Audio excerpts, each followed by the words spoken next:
can't believe I'm regretting not watching more isekai anime. How the heck do I get back to the real world? Oh.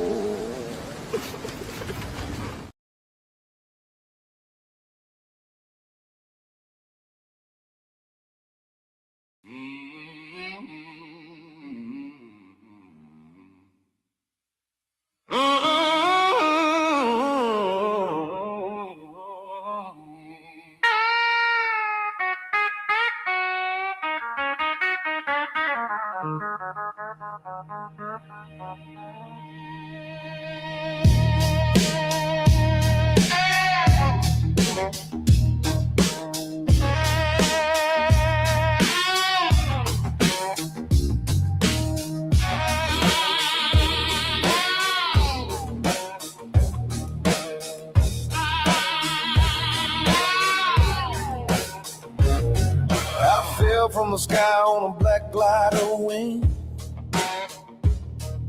one red eye glowing where the future stings. Manhattan's a cage, barbed wire and rust, 24 hours ticking in presidential dust. The Duke owns the streets with a chandelier crown. I walk through the madhouse wearing midnight's frown. John Sims stalk behind me like wolves made of chrome. Every heartbeat a countdown, no way back home. I told the president, call me Snake, and shot up the world for freedom's sake. Cotton John, ice and gun, four dark rides beneath the dying sun. From glacier to ghetto, from storm to the sea, we carved our myth in minor key. Outlaws forever, no parole, no plan, just the growl of the engine and the blood on the hand.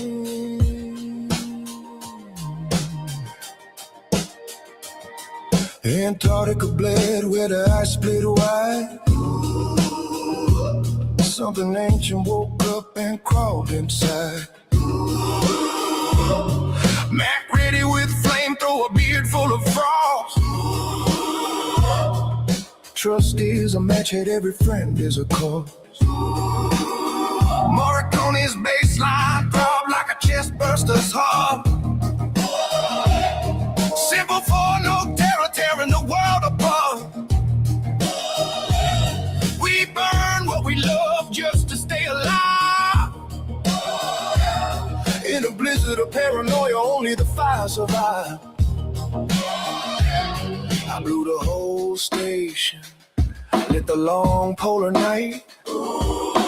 Nobody wins when the thing learns to fight.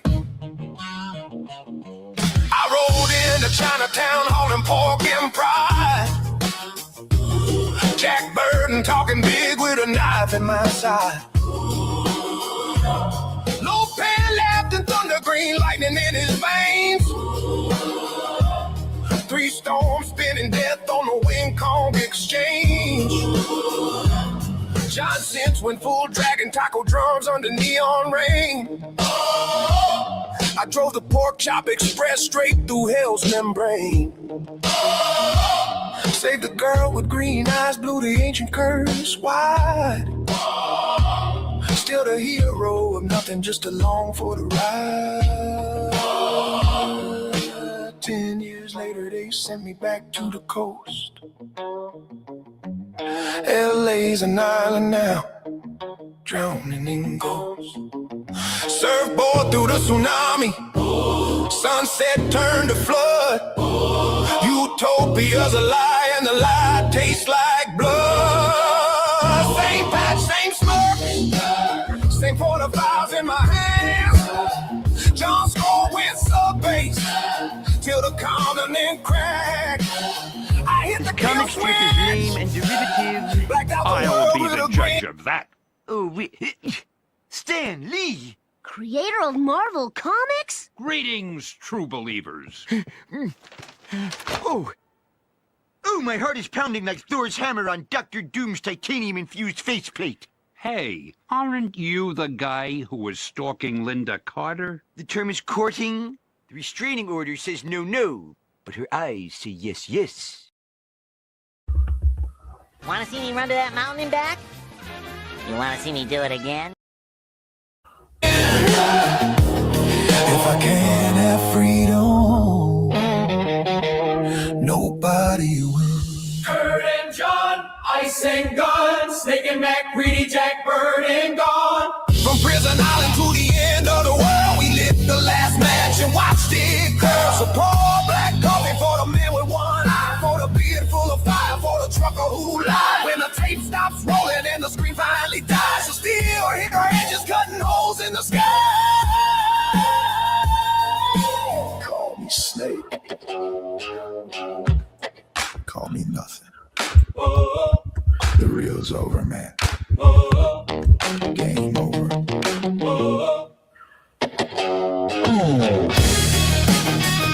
Name's Pliskin.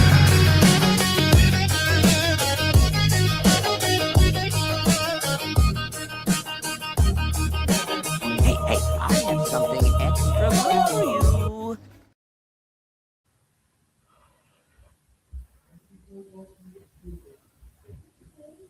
So, what's up, everybody?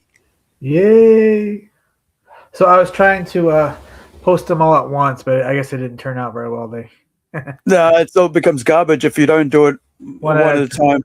Yeah, I'll do it again at the end of the show. But basically, my publisher has formatted them for Kindle. So, certain parts of the world, they don't buy physical books because of you have to triangulate how to get them.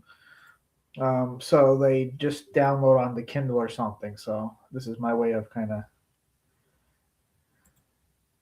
You got to do what you got to do to survive, as they say. Yeah, well, I mean, I think it's mostly like in parts of Asia they do that. Right. Like the Philippines and such. So I'm trying to make sure my stuff can go, international, not just stay in the country. Oh, you mean you just don't want to be on YouTube? Is that what it is? You just don't want to be on YouTube. You just want to be actual out there in people's hands. Exactly. That's why I'm trying to, I guess, the end of next week, try to arrange something with Comic Book Outpost in Meridian, Idaho, and do a little in book promoting there, in-house book. I mean, you know what I'm saying. Yeah, and it is fun. It is fun doing that. It's like that feeling you get when you published you've made your first book and you have it in your hands. Well, there's nothing like it. Yeah. I mean, I've worked on books for about 3 years that are digital, right? Until they become physical in your hand, it's imaginary. It's like a dream. It's not reality, right? Yeah. And it's just and actually having interaction with. And I was right. I'm right a lot of times, and people just don't listen to me. But people act better in real life than they do online.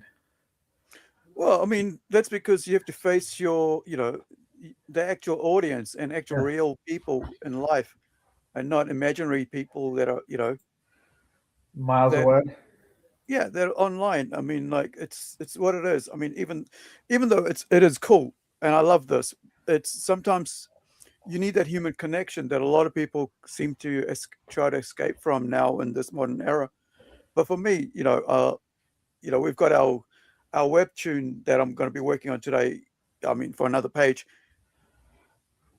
The tortoise is up there for people to read on as a manga, right? You've got yours out on Amazon for people to download, buy. And people trust Amazon. Sorry. What? I said people trust Amazon. They're reluctant about Walmart, and I don't think Barnes and Noble is really that much of an international chain or something. Well, I mean, it all depends on what people are used to, right? Amazon still is a new kid on the block, but they've got their hands in a lot of cookie jars. and is becoming one of the big five, right? Or he's actually one of the big five as a major company. I mean, you look at what's happening with Netflix trying to buy out Warner Brothers. That's a huge thing, right? Right. Because what that's going to do is just make less content from different people and make more content from a single person, company, which means they can dictate what is, what they think is important rather than majority of people think it's worthwhile reading and watching Right. and so on. Yeah. So I'm just saying that.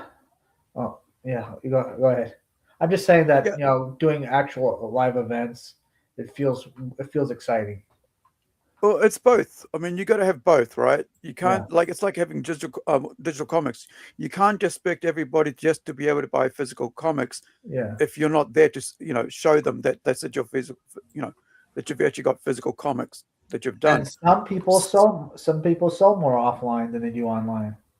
Yeah, and that's because it's just people are used to different things, and if you just give them the same thing over and over again, they'll go elsewhere, which is which has been the downfall of Marvel and DC Comics, because all they decided to do was concentrate on superhero comics, and really 10,000 World War events, planetary, invasions. After a while, it gets boring. Excuse me. So you got to give people different flavors, different things. If I'm over here and you're over there, and the expense of freight is going to cost horrendous for me, I'm going to buy what's over here before I buy what's over there. Exactly. And that's just the human mentality, because if I have to cut out cost, then I will cut out cost to get what I want. And a lot of people who do comics don't understand that, because they think that just because they make something, it's going to sell, right? Oh yeah, so yeah. they don't get one thing. Or they kind of think the more I pay on making my books, the better people are gonna like it. That's not necessarily true. I mean, if you're gonna make a comic book that's readable in 15 minutes, right, or less, sometimes, especially with Marvel, might even be 5 minutes. Well, they want it fast and quick, which means they want it cheap as well. So if you're going to sell a book for $30 or something, it's going to be worthwhile the person's money and value, and they want value for their buck. Otherwise, they'll just go to somewhere else, which is why manga did really well. It has done really well and will always do really well. Well, for that's $20 in New Zealand, right? For $22 in New Zealand, I can get an entire book, or for $12, I can get a 22-page comic book. Yeah, that's the thing. In the future, when I do online stuff promoting, I want to promote only the trade paperbacks, and that shows push the floppies, because people online want to buy it all at once and they don't want to wait for the whole thing. But it shows I'm right there, and I could probably sell the floppies. Yeah, that just goes. That's like when I was buying a single comic from, Tom Hutchinson, right? So he had a comic Penny for Your Soul, which I really liked, and and from Big Dog Inc. And he was doing a foil cover release that he had, was getting rid of backlogs, and he does his like Facebook auctions. And I said, hey, I want that. And then I said, well, that means I got to pay something like about $50 or $40, whatever it was, for postage. And I said, well, that's a waste of money, isn't it? So I said to him, hey, do you got any other stuff that I can get my hands on? And so he put some other stuff in for extra couple of bucks, because it meant that I could save a whole bunch of money by actually getting a lot of things together under this, with just a couple of bucks extra on freight, because it is, it's quite costly. I mean, like, I'm about to send a parcel to overseas to America next week, or this week's actually, and it's going to cost me about $60 New Zealand, which is around about $30 US, but still, that's $60 New Zealand. It's not like the value of that money doesn't drop for us, because it's now changed, because I can buy a lot of things for $60, but it's the same thing around. If somebody's sending me something from the US, it's costly as man. And so, everybody's worrying about the tariffs. The tariff is really there to protect America and the rest of the world from a huge monster that's trying to eat up everything and get itself huge, without people realizing that it's the monster that's doing the damage, not America. America is just trying to level the field. And it's like Disney with this AI thing, right? I've got up here on the screen. Yeah, that's a stupid idea. I don't know why they're doing that. Yeah. So the monster of the moment is generative AI, right? This OpenAI thing. Imagine signing $1 billion deal with your enemy, especially after the fact that your enemy's been using your product, has allowed your product to be used to steal from you for the last 2-3 years that's been around, right? And now to say, well, we can't beat them, so let's join them. That's not how you freaking destroy your enemy. You make your enemy pay out the wazoo until they can't exist no more, right? Yeah, like what they did with sampling for when rap artists sample records. They now have to pay the artist that they're sampling from. Right. And it's it's like, it feels to me like Disney is basically running out of money because of all the stupid decisions they made about all the ideological, political stances they took about their movies. Possibly. I mean, they did make some pretty good ones within all that. Some pretty good ones within all those stupid ones. I mean, I could still go and watch a Guardians of the Galaxy or that Wolverine and Deadpool movie, still fire, but they've made some pretty bad ones. Captain Marvel would be a good example. Yeah, but the thing here is that you can't make 10 bad movies in one good movie and say you won. Right. That's kind of like, oh, you got lucky. Yeah. Right. It's like you can't. You just can't do that, because what's going to happen is those 10 bad movies you made has already taken away your audience and sent them over to other to Netflix, to Amazon, to Warner Brothers, to foreign movies.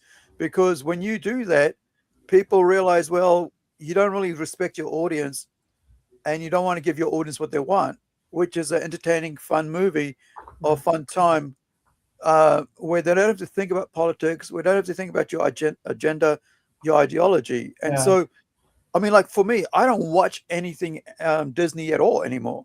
Like the last movie I tried to watch from Disney was Quantum, whatever it was, Ant-Man. Yeah. Oh my God, that joke, that socialism joke made me roll my eyes so hard. I was just like, did you think that was a funny joke? That's the only thing that movie that really annoyed me. Like, oh, the socialism thing. You see how these ants were like, shut up. Well, you the audience, like the thing about these companies like Disney is that they think that the only way to change the universe, to change the world, is by them having a stick in their hand, whipping everybody up, whipping everybody and belting everybody, beating them over the head with their political ideologies. The issue is not so much wokeism as corporate wokeism. And that is, they think that's what people want, so and plus they used to get a tax break. That was the big thing, because nobody noticed that most of them used to get a tax break, so that's why they were so heavy-handed in pushing it. Now I don't know for sure, because that's gone. I don't think they could use US aid money anymore to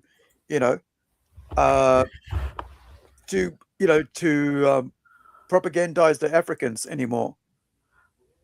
Yeah. Well, I mean, they were getting. I don't think they've been so heavy. Are they still heavy-handed with it? Oh, they're trying to slowly get back, but this AI thing is going to destroy them even more. People are going to basically be turned off because of this AI thing, right? because at the end of the day, there's a huge. They don't realize what there is a huge backlash against AI that they don't understand, because they're about just, well, you know, we'll let them use it if they give us $1 billion. It's like, well, the people out there who are having their art stolen, right, which I'm going to show you soon as well, is that they're very upset. And so the whole arts community around the world, not just in America, is very upset at how people are, stealing their art, their music, and whatever else, just to freaking, generate it through AI, and then sell it for thousands of dollars, hundreds of dollars, because to people who don't even know it's AI, because they're not in the internet looking at the tools that these people are using to create these images, right? And because of that, the normie people are getting are basically getting defrauded by AI. And once they find out, people do not like being cheated, man. And this is something that Disney has done for a while with their movies, where they've been cheating people. Hey kids, sit down and watch a Disney movie, and next thing you know, it's all full of politics and ideology that the parents aren't into around the world. It's not that they're not into, just in the US. It's around the world, right? So when you do that, parents will go, well, you know what? We need to police our kids now, and we're not going to watch Disney, and we're only going to watch Disney that we already liked in our family, which is like Tinkerbell, right? Old Disney, nothing that came out in the last 5 to 10 years. And so what that does, it means that the next generation aren't watching the new Disney stuff. They're just only watching, what their parents are letting them watch, which is what their parents grew up watching. And that's really what that does is, same thing is done to the Marvel and DC, is that it's taken away their future viewers and readers.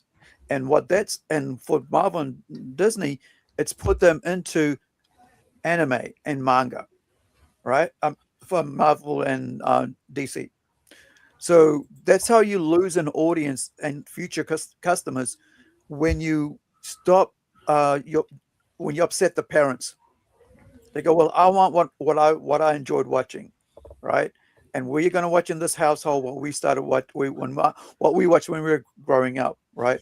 We're going to watch old Mickey Mouse. We're going to watch Hanna-Barbera. We're going to watch Ants. We're going to watch Bugs. We're going to watch Toy Story. That's another thing. We're not going to watch this new freaking, Toy Story that they've got with Buzz Lightyear. Yeah. No, we're not going to have that in this house. And this is around the world. Yeah. And sadly, they did it to themselves. Yeah. Well, an observation. This has probably nothing to do with what you're talking about, but just about the newer generation is they have all this information at their fingertips, but yet they know nothing. Yeah, but that's called information overload. You can't blame them for having too much information, right? When you give everything, if you hand everything to somebody on a platter, they're not going to appreciate it. When you work for it, then you will appreciate things.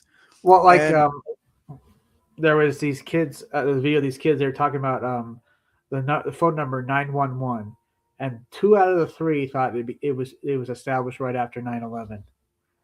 Yeah, because they didn't grow up with it. Yeah, so one of them was smart enough to Google it, and if you and I didn't know something, what would be our first instinct? Look it up. Yeah, right.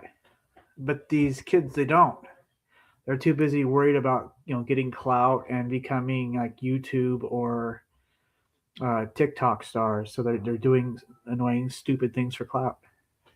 Yeah, but you can't really blame the kids for that, right? If the parents aren't there saying, hey, if the parents aren't sitting around the couch or sitting at the dinner table saying, if you're, teaching them, say, if you need information, go look it up, right? Don't just think you know it. Don't look up AI. Go actually search for it. Go look at a book. You know, that's what my dad used to do. Like, hey, we got encyclopedias there. If you want to learn about something and I don't know the answer, go check out the encyclopedias. There's there, and there's a dictionary there, right? Well, But I now, mean, okay, we got it easy, and I like the fact that we have AI for learning, as a Yeah. tutorial thing. I use AI for that as well. I use Grok and I use ChatGPT. Hey, is this the information? Oh, you're not going to give me this information? I'll go to the next one, right? I had an argument with ChatGPT. Like, imagine that, having to friggin' set a AI right. I'm like, tell me about this Chinese lady who ran over people in her $100,000 BMW in Australia. Oh, well, I don't have no information. ChatGPT tells me I've got no information about this. There's no such person. There's not. I'm going like, listen, this is a news item. Because no, yeah, I don't. There's nothing available for me. I'm like, and I realize that hey, it doesn't know something everything. dodgy here now, right? Yeah. Obviously, it's got to do with China, and they've got in their freaking coding not to talk about that. I go to Grok. Hey, Grok goes, here's 10 different links to it. I'm like, thank you. Right away, dude. I didn't have to argue with Grok or anything. And this is the difference between searching and understanding how AI works, is that it's humans who have put the coding in there, right? And it's humans that are basically behind it. So whatever the ideology, whatever their thing is, whatever their concept of what they want you to learn, agenda is, right? That's what they're going to let out there in AI. And I learned that about 2 years ago. I mean, sorry, when did I start using it? About a year and a half ago. I learned that straight away, that you can't trust AI because it's the guy behind it or the people behind it and their ideology that's dictating what information you get from AI, right? I guess so. I was just saying that 5 minutes of a Google search, and you have the answer, or a few seconds, and you have it in the information instead of guessing. Yeah. But also, I mean, the information out there online can be manipulated as well, right? I guess so, yeah. Because everybody, I mean, like, the thing is that if it's not written down in a book that was out there 20 years ago, that whatever is out there now can be changed online. And like, you look at like what China is doing. China removes anything to do with Tiananmen Square, right? That happened in 1990. I think it was 1990, 1980, around that time, where they basically had a uprising against the communist government. People in China don't know anything about that. It's been wiped out from all their books, from all footage, and we wouldn't have known about it ourselves because unless the lady with the camera and who is reporting there hid it in her clothes and stuff, and the photographs, and brought it out into the West, because they shut down the airports and stuff and searched everybody, before all the reporters and everything, before they let the people out of the country. This is only 30 years ago, man. And people, another generation of Chinese don't know that their own government massacred their future leaders, their whole, like, thousands of people, right? Tens of thousands of people there, because they control news, they control the media, they control the internet there. And so, yeah, that's what I mean. Like, you can't trust anything that's online, because the person behind it might not be trustworthy, or might not have the same morals, as the persons who wrote the book and researched the encyclopedias and information. Right. I don't know. I just kind of found that like an odd behavior. It's like, if you want to know something, go look it up. Oh, sure, yeah, but that's what we should, we were taught, and that's the difference between what we are taught and what kids these days are taught, right? I don't think they're taught anything at all, really. Yeah. And by the way, the Duck's saying that he can't trust. He doesn't trust you. It's probably I because agree. It's probably because I I'm agree. attractive. You know, I agree, Duck. I think Tim can't be trusted. Yeah. Sometimes I don't even know if he's actually a comic book creator. I mean, he doesn't even put his links in the chat properly. I know, right? It's weird. It's just, what is with that guy anyway? Yeah. I don't know, man. Sometimes you gotta worry about these people online, you know. Yeah, just, you know, at least they don't make a duck book, but you know. So onto something a bit more positive. Right. Something a bit more positive. Quack quack. Yeah. Let me see if I got this right here. Where is it? So a friend of mine, right? His name is Ricardo or Rico. He is creating a comic, indie game based on a indie comic created by my other friend, and it's called Chronicles of the Wasteland. The link's in chat, and this is what we're going to look at. I think I'm going to pause my work and just concentrate on this because I'm getting distracted by what's on my other screen while I'm trying to talk about this. I think we'll just stick with that for today, and I'll do the work later and put it up later. So let's see if I got this right. There we go. Full screen. So the game is, as I mentioned, is called Chronicles of the Wasteland, and I hate this thing here with YouTube now. It's like it's messing up my screen with all these other things. There we go. There we got it. So full page. All right. So Chronicles of the Wasteland, and my one friend creating a game based off my other friends, and these are people, actual real life people I know, right? Right. For about 15 years, and one of them I know for about like 30 since the 90s. All right, let's play this. In the spirit of understanding the game, let's take a look under the hood of my first steps in Chronicles of the Wasteland, the game. So basically, as you all know, I'm a big G developer. I've used it for a few years now. It really kind of clicks to me.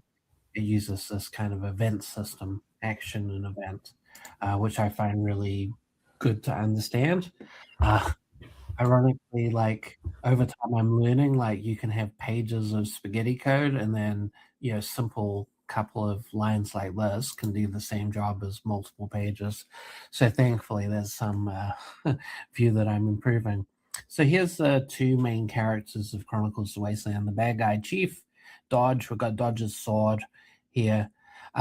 Basically, with the weapons, I'm going to have it so you can flick through. So I just drew Dodge's sword because it's quite iconic.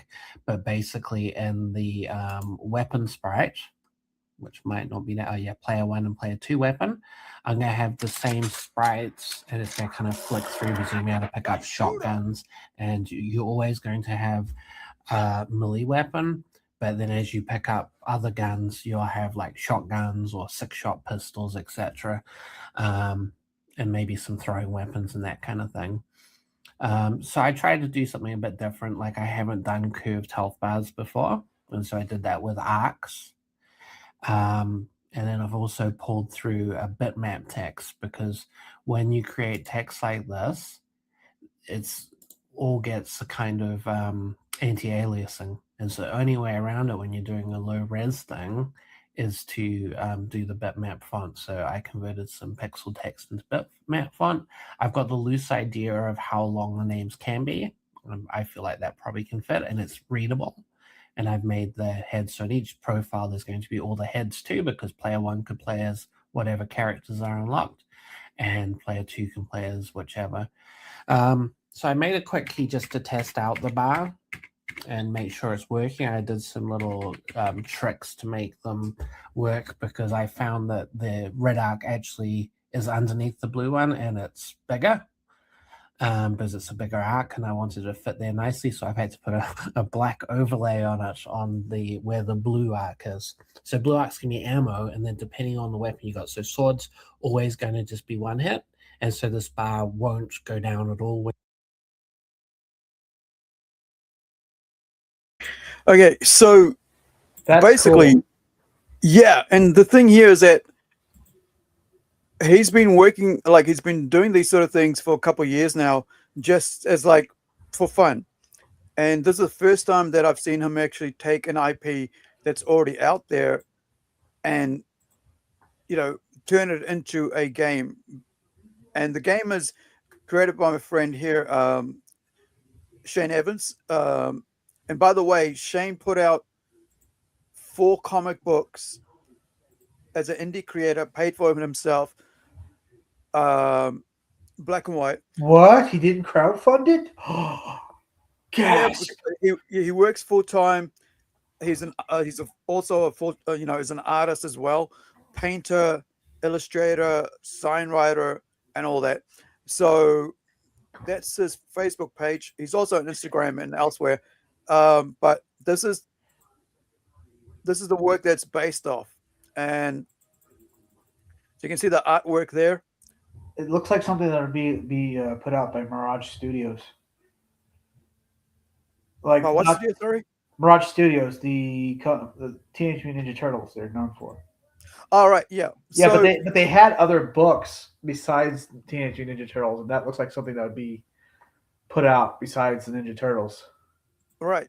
So this is something that I reckon Duckman should have check it out, because Indie Outliers, the indie art liars type thing, in the sense that he, not your conventional superhero body type, stuff, and the art style for Shane, which I like, and he's done a couple covers for me as well, but his art styles are very different to your standard DC Marvel fare, right? Am I too loud? You see here, he's is that painted? I think that's painted. Let me just check. I don't know, but that definitely is. Yeah, it's painted. To a Hulk. Oh no, sorry, it's not painted. It's actually colored pencil of colored felts, whatever they call them. Should I turn down my mic? I guess. Oh, okay. I think you're right. All right. Well, you know what? I'm happy it's loud, so the Duckman will lose his hearing. That's right. I was wondering what you're talking about. Like I see it now. A spear chucked at thee, homie. And what? All right, I'll do my one up. Then it'll be the same height. Hopefully, maybe. Good. I don't know. Good. Are we at equal sound now? Duck boy. So this is him hand coloring, right? Using those the pans, whatever they called. I don't know. The story behind it is the Chronicles of the Wasteland is set in the Mad Max universe. So it's his original story, everything, but it's set in the Mad Max universe. Right. Hence the Chronicles of Wasteland. This is another makes me think of Teenage Mutant Ninja Turtles, the original, because theirs was kind of a joke on the had something to do with Daredevil, and there was like a canister of something that was knocked into the sewer. Right. I have no idea. I'm not a huge Ninja Turtles fan or reader of their comics. I realized something though. Apparently, ducks can't spell the word Timothy. So this is some paintings that he's done. This is on canvas. Oh wow! Look at that. That's what I meant. Cool. Like he's a painter, an artist, so it's physical work as well, not just illustrations on. That's totally metal. Yeah.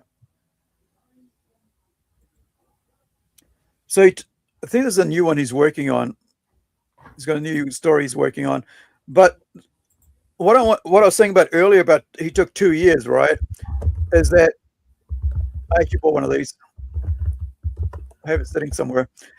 Is that he took 2 years, just over 2 years, to write, illustrate, and print out, self-publish his books. His 4 issues. The the last issue is almost double the size. And the thing is that he did that all within a short period of time for around about 100 pages of work. Yet you've got professionals or has-beens like, someone out there who actually poo-poos, and this is why this is the only reason I bring up Ethan Van Skyborough here, or ComicsGate, is that a guy can't get out his 22-page comic book, but he's a professional artist with 30-year history in Marvel and DC Comics. But I've got a friend here who works full-time. That's all he does. He's, he goes to work in the morning, goes home at night, and works on his comic books. Then in the weekends, give or take, he goes to events to sell his paintings and promote his comic books. Then same thing over and over again. Yet you've got someone who is at home all day long who can't get a 22-page comic book out. And it's supposed to be the 30-year, what is it called? 30-year veteran. Yeah, 32-year comic vet. Yeah. Well, does he have toilets to lick or crack witch lesbians to smoke crack with? I think Shane does none of that. Oh, Shane doesn't. No. Shane faints at blood and gets beaten up by frying pans. Well, not my Shane, my friend here, Evans. Oh, Shane. different Shane. Shane. Oh, okay. My bad. Right. And so he's basically Judge Fred. Yeah. That's cool. I have this is when he was doing the whole robot, and I actually have a paint one of his works on one of my, I'm hanging off one of my cupboards from Punisher as a robot, which I bought him. I've got off him about 15 years ago now. 15? About a decade, about 11 years ago. So this is what I was showing you earlier about, I think, where was it? There's that one. So this is all, this is all the covers, right, from earlier. So you got the four, one, two, this is the front, this is the last cover, last issue, issue number 4. I love that cover. That homage to, I don't know what Hulk issue it's an homage to. This one here. Yeah. Yeah, the chainsaw. Yeah. First appearance of where are we? Oh, here we go. Here's some cool, some other cool artwork. Johnny Bravo. Yeah. Is that Halloween? With the no, that's ice skating mask. That's Friday the 13th. It's Friday the 13th. Right. That's supposed to be like Jason Voorhees thing. Yeah. Oh Jesus, that's Adventure Time. Yeah, I think that was last. Oh yeah. So after putting out all his comic books, right, what he did was, and this is what this is about. He put out a special box set, which he made himself, right? So this is actually sticker. So he got the stickers printed up. There's about 50 of them. Oh no, 20. Sorry, here we go. So there's 20 of them. You got 3 pinups on cardstock, right? Hand the prints, and then you've got an original sketched A5 sketch, as well as stickers and a pin. I think it was a pin in there. No, I think it was just stickers. Yeah, a sheet of stickers. So I gotta hop out real quick, but I'll be right back in about an hour. So you bought the box set for about $50, and you got all this other stuff with it. So $50 is about under $30 US. For 4 comic books, 3 prints, original sketch, plus a sticker sheet of stickers. Trying to get the all 4 covers. It's probably a bit lower down. Here you go, stacked up in a shop. So it's already available in stores in New Zealand, and I think they're trying to move it. I think he had somebody over in Australia wanting to put it, have it in their comic shops there as well. So this is in New Zealand shops here.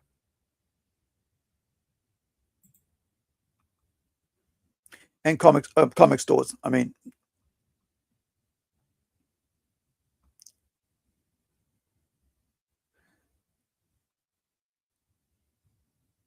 Oh, yeah. So there's 3 different covers. Let me see. 4 different covers. See the other ones.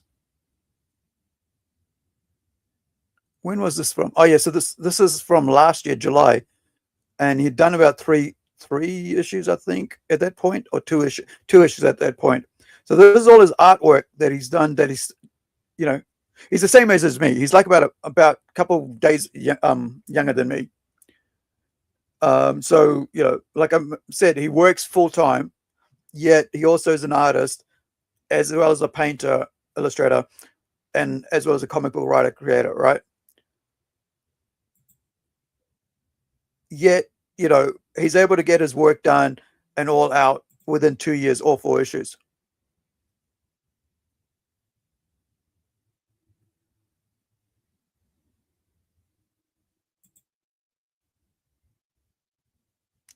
Yeah, he does a lot of pop culture stuff, and plus, I mean, if you ask him to do some, commissions or stuff, he'll do it as well. His work is all over. It's gone all over the world now as well, because people, move around, they visit here, and if you have some, paintings and stuff, people just, will roll it up rather than get the frame and take that, because having a frame painting makes it a bit costly to move it. But if you just take the wooden frame off, or whatever frame it's on, and just roll up, the canvas, it can look, it can be very cheap to actually take paintings overseas. Now the other, he's gone now. I wonder if he saw that. So yeah, so let me get back to the game and show a bit more of that game, because I haven't watched the making of it myself, and I thought I would just share it here so we can see the actual process. I'll speed it up a bit as we continue with this. Probably about 150. Let's try that. When you're using melee weapon, but if you had a 2-shot shotgun, it'll go blank. It's a bit too fast.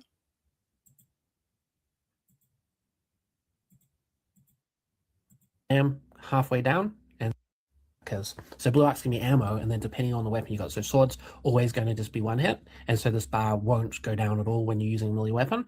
But if you had a 2-shot shotgun, it'll go blam, halfway down, and then halfway down, and then reload. And so I kind of picture the melee weapon, the shooting weapons that way.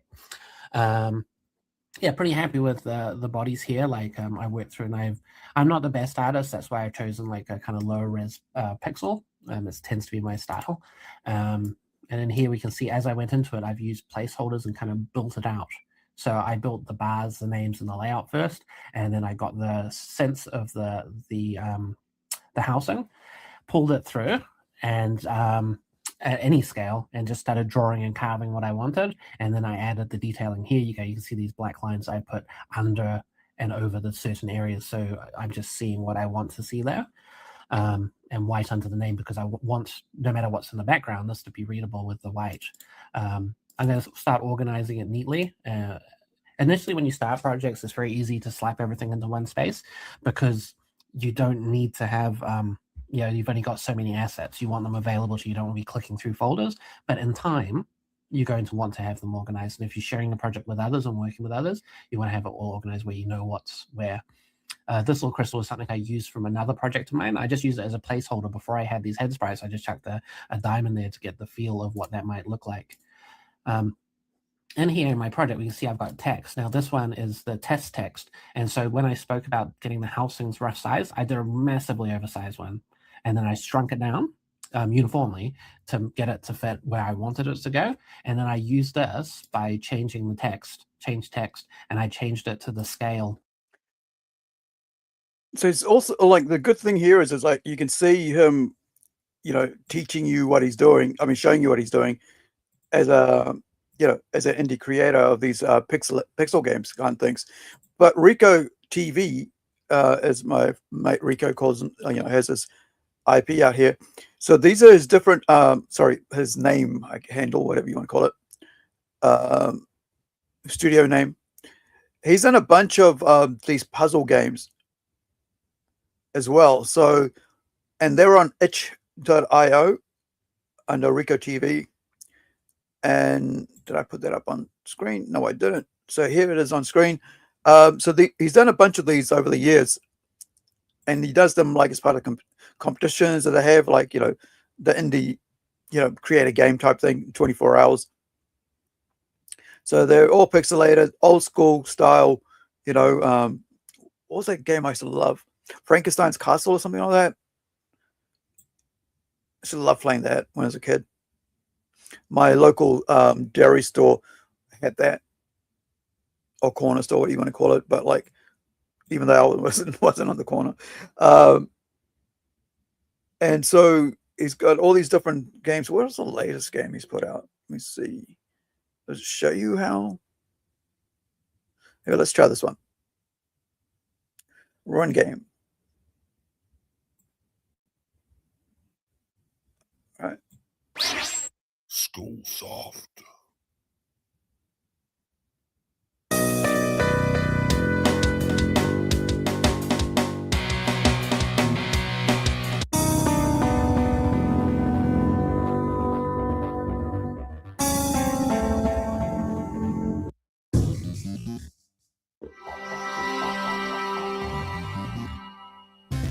Press and hold space bar to jump.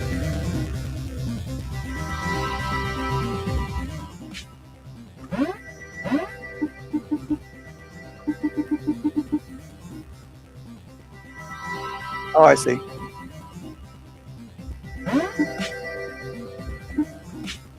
Wait.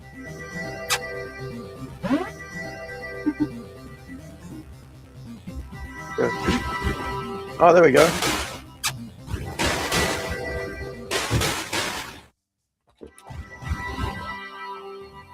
Oh, I shot the freaking thing. I'm supposed to get that pentagram, I know.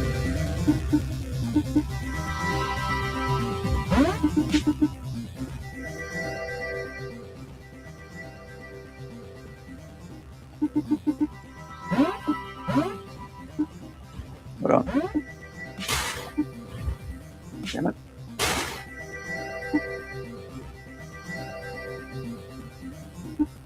By the way, I suck at games. That's one thing that I'm really bad at is games. But do check it out, man. Like, I think if you're into the old school, it's called Cherubim, right? And this is sort of the game that I used to like playing when I was, younger, in the 80s, early 80s. And that whole Frankenstein's Castle, I'm not even sure if that's the name of the game. Kind of like the Pac-Man style. Anyway, he died. I'm going to leave that. But there are several others. You've got this one. Oh, you got to do the age. But yeah, do check it out. I think the Cherubim one's pretty cool. If I was, if I wasn't streaming, I'd be out there having a go playing it. But yeah, I think I love seeing the thing about in the stage of AI right now, right? I enjoy the fact that people are still creating themselves, because I've seen so many new games turn up where it's actually just AI images. A lot of people are just using AI to cheat to create the games. and it just sucks because it means that, like, well, why do you expect me to pay money for something that you don't even, that you just typed up? You don't even create it. You didn't even have the time to spend to do it, and you didn't put the effort in. And one thing about art is that, how people go, well, I can do that. But when you actually get down to it, you realize that it takes a lot of time, and it takes a bit of, it takes effort to actually sit down and out of your day and to concentrate on, I'm trying to get this link up, sorry, and put the effort into creating something, because it just takes, it's more about the energy and effort you put in that you expect people to pay for, right? It's not something you just, if you're not putting the time in, why do you expect people to value what you're doing? So there is this, there's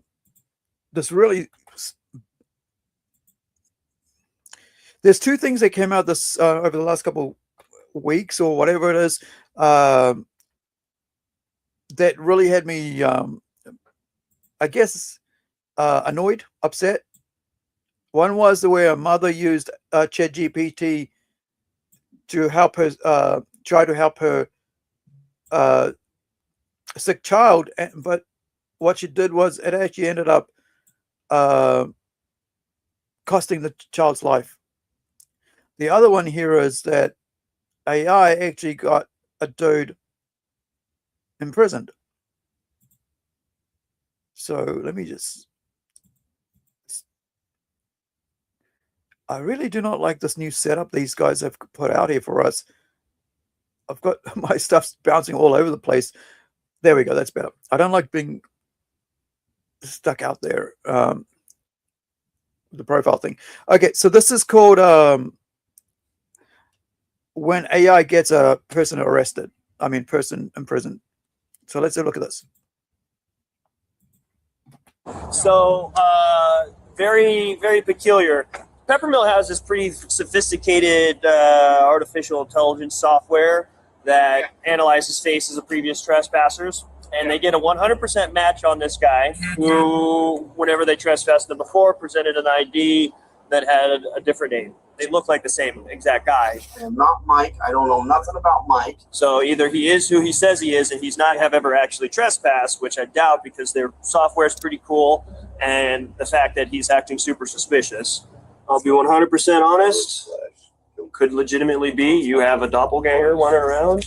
Well, unless I've gone crazy, I'm pretty sure it's not me. Nightmare becomes reality at a Reno, Nevada casino when AI facial recognition technology misidentifies someone, leading to a wrongful arrest and lands an innocent man behind bars. What good is the ID then? Why do I even carry that mother?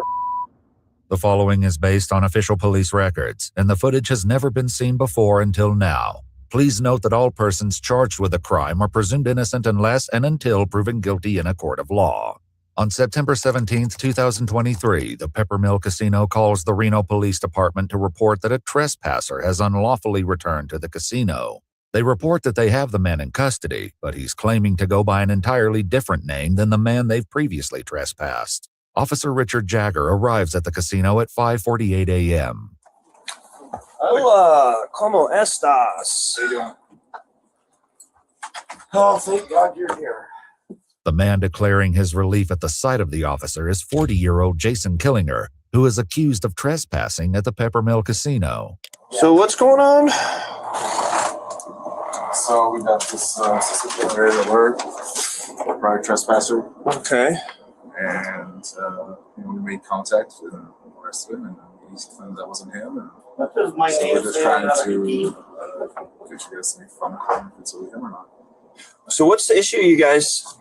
Did he have a different driver's license or a secondary one, or has he got more property than just this one? Just those effects right there, and that's it. 1 second, pal. But no other forms of identification. Things in his pocket. You guys ran this information through our dispatch? Through your guys' dispatch? No. But after hours, comes back as that being who he says he is on his ID. But that's what we went off right there. Yeah, and this is one of those things. You guys have this fancy software that does all this stuff. So it's like, Officer, what's your name? 1 second, man. A few months earlier, a man named Michael had been trespassed from the casino for sleeping on the premises. All right, man. So this is who you are? Yes. What your Miss Jagger is your first name or last name? Last name. All right, Mr. Jagger. Yes, that is who I am. I drive the semis for UPS. I am not Mike. I don't know nothing about Mike. I'm a craps player here. Look, there's my socks for UPS. Can you please, you got a gun here. Will you please take me out of these cuffs? My shoulders are killing me. You're going to sit there for a minute, man. So when he gave you this information, did you guys verify it against an ID, or how does that work? So in that report there's an ID on there as well. I can show you that one. Okay. Jason, a long combination vehicle driver, had been playing craps until about 3 a.m. when he decided to leave the Pepper Mill and go to the Atlantis casino. On his way out, he stopped at a blackjack machine and started playing. There, he was approached by a security guard who addressed him as Mike. When Jason clarified that he was not Mike and presented the guard with his driver's license, the guard apologized and walked away. However, as Jason attempted to leave, he was surrounded by security guards and handcuffed. He was told that he was under arrest for trespassing. Just need a break. My shoulder's killing me. So that's the ID that he presented. I'll be. Look at the news. Yeah. Huh. Weird. Very weird. Let me snap a picture of that. I'll run both names. The casino's AI facial recognition software positively identified Jason as Michael, the man they had trespassed. Let me step out just so I get better reception. Yeah. The only thing that was weird is to go out and, lift him up and see how tall he is. Yeah. It's on this. That says he's 5'9", and that says 6'1". Yeah. This isn't the only difference between Michael and Jason's IDs. Jason is listed as 7 years younger than Michael and says that he weighs 50 pounds more. As well, the signatures are different. In his report, Officer Jagger wrote, quote, "The associated demographic..." See, this is what I mean about like ChatGPT. It's like you can't trust it. You cannot trust AI to give you correct information, no matter how, how much guarantee they tell you this is 100%. There is no 100% when it comes to AI. There is no 100% when it comes to human intelligence, right? We know that humans can make a mistake. You can have 10 people look at the same evidence and give you 10 different, different views on it. That's why we have like 12 people on the jury, because we know that with that sort of majority, we can actually get a semblance of justice, or, a jury will come back with the, having seen everything and with their own personal bias or whatever, they're able to make up and try to get you, see, a road through that, a correct path through it. But look at the difference between this guy and this guy. There's no way I can see that I can 100% see its difference, right? The face is just totally different, right? There's no way these two people look the same at all. The neck is totally wider, right? And I think it's it's because he's fat or whatever. No, the head space, like he's just straight down. Like his ears are like small, right? And look at this dude. He's got big ears. Nose, right? It's just everything. The mouth is wider. You can't suddenly like shorten the jaw, right? So everything here. The chin, it's the skull, the forehead is all wider. You can't make two people. And the thing here is that like the size of the photos are about the same. I've actually, talking about photos, I've just had to do a renewal on my passport, and I had to use had to take a photo with my mobile phone and upload of myself, that a passport photo that I have, that I took a mobile phone photo of that at high res, the highest res I could think of, and then put, that my Samsung Galaxy phone, right, whatever, could take, and I put that up as the photo that'll be on my passport going forward. And it's like my passport had expired in about 2014, 2015. And so I haven't traveled out of the country since then. And next year sometime I'm going to be traveling overseas. And so, I had to pay another $250 or something New Zealand, which is around about, I think it's about 150 US or something like that, around that for a renewal. But if I wanted to within about a couple of days, I would have to pay double that, so I could go up the top of the queue to get it faster, right? But hey, I got about like 6, 7, 8 months, whatever, before I need it, so it's all good. So, but I do have for myself, I do have a what's called a I think it's an R18 ID, which allows you to vote, which allows you to enter, licensed premises, and uses as a photo ID with, your name and everything. You can go, government stuff.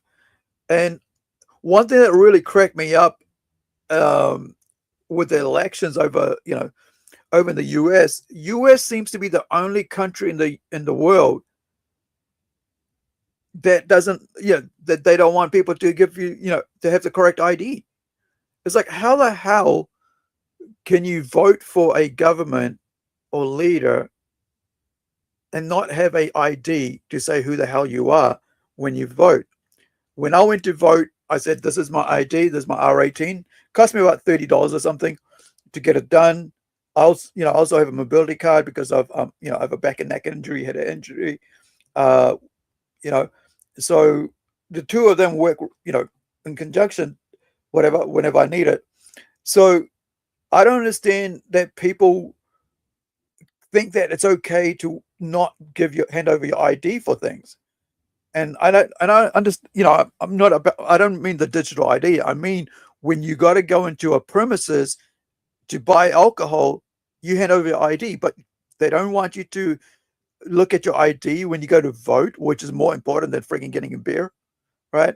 So I thought that was ridiculous, this whole thing that's going on over in America when it comes to voting, because it's like you'd have to be a retard to basically not think that's not wrong.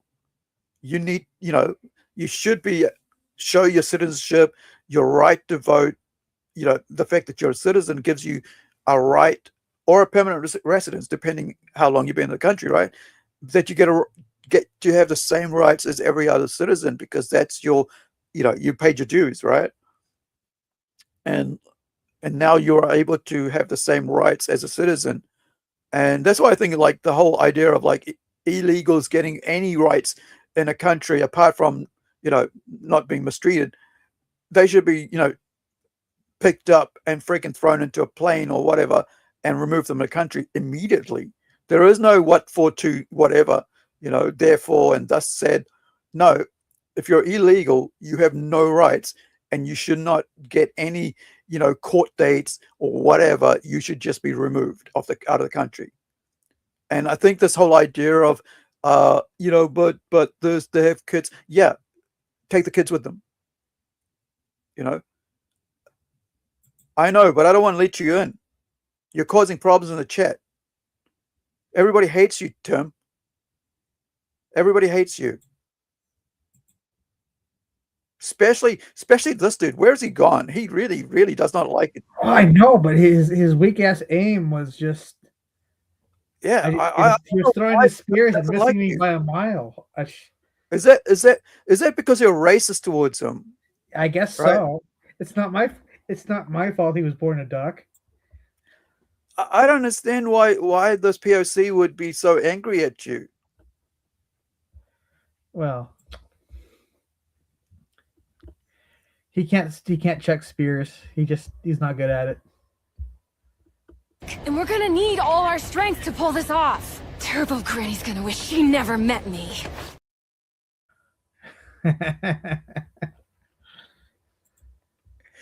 Yeah. So I mean, it's ridiculous that people think that AI is like the full, the be all and end all of our futures, and in a way it is, but that doesn't mean you got to trust it 100%. The fact is, this guy ends up in jail, gets in prison because he looks like somebody, but when you look at the photos, it doesn't look like anything like the other guy. Is this about voter ID? No, this is about AI. Oh. Basically, thinking that like this dude here is this dude here, right? The AI, and so he gets arrested because of what this dude did. So I'll leave that for now, and we'll go check out some other stuff. The rest, you guys can the videos in the chat. So the links in the chat, so you guys can check that out. Now, what I wanted to show, which was kind of sad, is that one of the greatest, one of the longest running anime studios, Studio Gainax, is closing down after 42 years, dude. 42 years is a pretty long time. Why are they closing down? So, Hideko Aino, right? All rights to Gainax past works have now been transferred to their rightful creators companies. So, what he's saying, I think it's got bankruptcy. So, as of today, Studio Gainax, I think this is from, like, what day is this from? 3 days ago. So it goes, as of today, Studio Gainax, creator of Gurren Lagann anime, Neon Genesis Evangelion, everybody who knows anime knows that, and holds Evangelion as one of the greatest series of all time. I've watched the first 12 episodes, and I want to watch the rest of it. I just never get around to it. I kind of feel like they briefly had that on American television, and I never saw the rest of it. I saw maybe a few episodes, I think. Oh yeah, Evangelion is one of the greatest, stories ever when it comes to anime or manga. It's one of those really, really, really well done series, and so that's why it's always been held. Let me see if I can get a trailer. Here we go. Original. You can actually get, like it shows here, you can actually watch it by buying it on YouTube. So let me show. Let me show. I'm just going to grab a trailer from it here, so we can just shift gears, and we'll come back to that in a minute. But like, Evangelion is like, yeah, it's what the young kids say is a GOAT, greatest of all time.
Damn, there's a lot of screaming. It's about war. Yeah, I'm just saying there was a lot of screaming. Yeah, I guess it's not that much. I mean, that's more in the sense of in the trailer, but there isn't that much in the sense of the overall anime. Now, before I carry on to the Studio Gainax thing, I just want to bring this up. This is earlier. Sorry, let me go here. So, and remove that. So KSS says, oh, by the way, happy birthday. I know I put it in the chat, but usually I do a whole lot of like emojis, but since I'm streaming, I can't, I'm not on the chat thing. Hail and so happy birthday. KSS says, you can't say it's all of the US. My state requires ID to vote. And then it goes, this isn't about voter IDs, but the topic came up. And I was just pointing out that it's a state thing because when I went to vote, I had to show my ID. My state requires ID to vote. I live in the red state. So this is the thing, right? So in New Zealand, we don't have red state, blue states. We're all just one country. And so we don't have, even though we have cities and stuff like that, and I guess districts, like I live in Northland, which is like the Northern District. And then, there's a southern at the bottom of New Zealand, and then you've got Waikato and all that. So with us, we don't have blue states or red states or whatever, right? Or green states. One thing we vote how we vote according to our conscience, right? We might vote in, and here's the thing about us is that we have a multi-member party system, so we can vote a local MP or MP that might not be part of the same party that we vote for. And so we might vote for, say, like a Green Party member who's actually doing something good locally, but we might vote for another main party, right? So there's National, Labour, NZ First, and so on. You have choices. You have more than two choices. Right. And that's where I think this is what I think it's kind of sad in the US is that you only have like majority two parties. Like you got libertarian and all that, but majority, I mean, only two parties that people actually put all their backing behind when it really comes down to it. Ironically, sometimes though, the further left and the further right you go, the more they start having more things in common. Like, I find this weird. Like, the further right or further left you go, you both find that they hate Jews. It's weird. It's crazy. Idaho is basically a red state. I don't know where Idaho is. Oh, your state, right? That's where you are. Idaho, yeah, it's pretty much next door to Washington State. Yeah.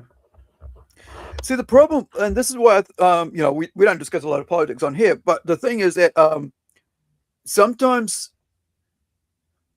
and I've watched this in our own country, right? There will be parties that actually play to the migrants more than to the citizens themselves. Kind of like the Democrats are doing in right. our country. Yeah. So if you want to think about how our country is like, our country's Labor Party is basically like the Democrats of the US. Our National Party is like a middle range centrist thing, and so on. But then we also have other parties that are a bit more hardline, and so we can mix and match because of a multi-member party system. And so that allows us to actually have a more balanced thing. And then and if we learn that like the party that we voted for didn't work the way for the country that we wanted to, that was good for the country, I should say, we vote them out. Right? It's 4 years, you're out. I don't understand midterms, so I'm not going to talk about that. But there's something that Duckman said that I'm very upset about. I think I'm going to commit harikari after this. This is how upset I am. Oh, he says, Timothy, it's to do with the trailer I just played. And he said, that's a lot of screaming. And he goes, Monkey King, it's about war. Timothy, it's about pussies. Does he mean like cats? Is that what he means? It's like little cats? I assumed he was calling me. I thought he's calling you a cat? I don't know. I think he's calling me a wuss, but he's calling me a pussy. So my response was, well, I am what I eat. Yeah, but what, you eat cat food? Sure, why not? Get out of here. You roll it up in bread and you eat it as fast as you can. You can't taste it. Anyway, let's get back to this Gainax thing. And once again, like every time I switch, I don't know what it is, like this thing moves me all the way all over the place again. Raptor was talking about the other day. Yeah, that's really annoying, man. So, where is my screen? There is my screen. Do some more reading. So, Studio Gainax, 42 years, man. That's a long time, man. You know. So yeah. So as of today, Studio Gainax, 3 days ago, December 11th. Today's 15th. 4 days ago. He goes, Studio Gainax has officially ceased to exist, marking the end of 42 years of influential anime history as its bankruptcy process comes to a close. According to Hideko Hideaki Anno, all rights to Gainax past works have now been transferred to their rightful creators and companies. Anno also revealed the long-standing issues that pushed the studio into collapse, including years of financial mismanagement, unpaid debts, and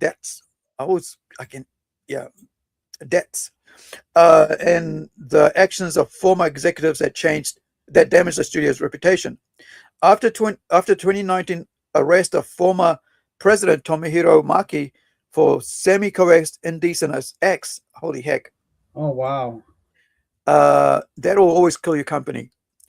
Gainax's ability to operate completely fell apart, and the studio never recovered. So that's 6 years ago. Gainax filed for bankruptcy in May, a year and a half ago, 2024, and despite efforts from Studio Kadokawa is one of the biggest manga and anime studios in Japan. Like it's like the hugest. King Records. If you guys have if you're older anime fans like me, you know King Records quite well. And Studio Trigger, to stabilize the situation, the debt was too large to resolve. With today's announcement, Gainax is now formally dissolved, closing the chapter of one of anime's most iconic studios. Now, I want to play a trailer from Gurren Lagann. That's one. I think I've seen that, if I remember right. It's one of my top tier animes, but I just need to refresh my brain.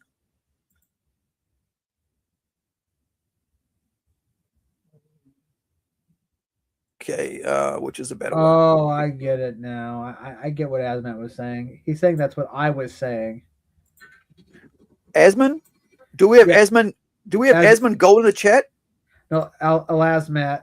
Are we that famous now that we've got Asman Gold in the chat? Alasmat. Oh, it's just a duck. Yeah, he says that's what I was saying. Pussies. Yeah, I mean, come on, man. It's cats. I mean, yeah, it's cat food and kittens and all that. Yeah, you know. All right, so this is Gurren Lagann trailer for that. Let's have a look.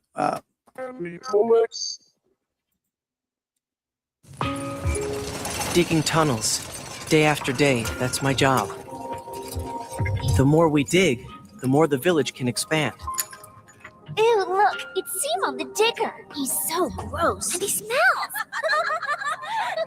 This village is all we have. For untold generations, we've been warned to never unseal the canopy that keeps us safe. This mysterious surface of yours doesn't exist. Like hell it doesn't. I've seen it myself. Look up. That's the surface. This big mug fell from the surface, from above the ceiling. Youth of this town, aim for the surface! Yahoo! Step aside, make way. Team Gurren is coming through.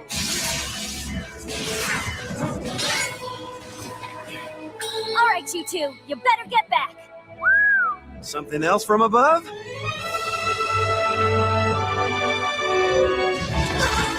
Adios, Jiha Village. We're going up to the surface.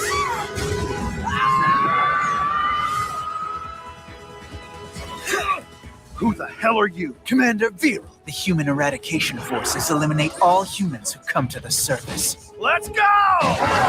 Open fire!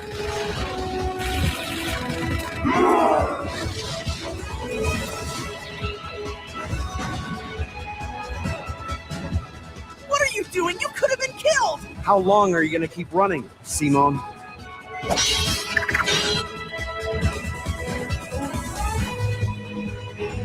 Now's the time to cast off the boy you used to be. It's now or never.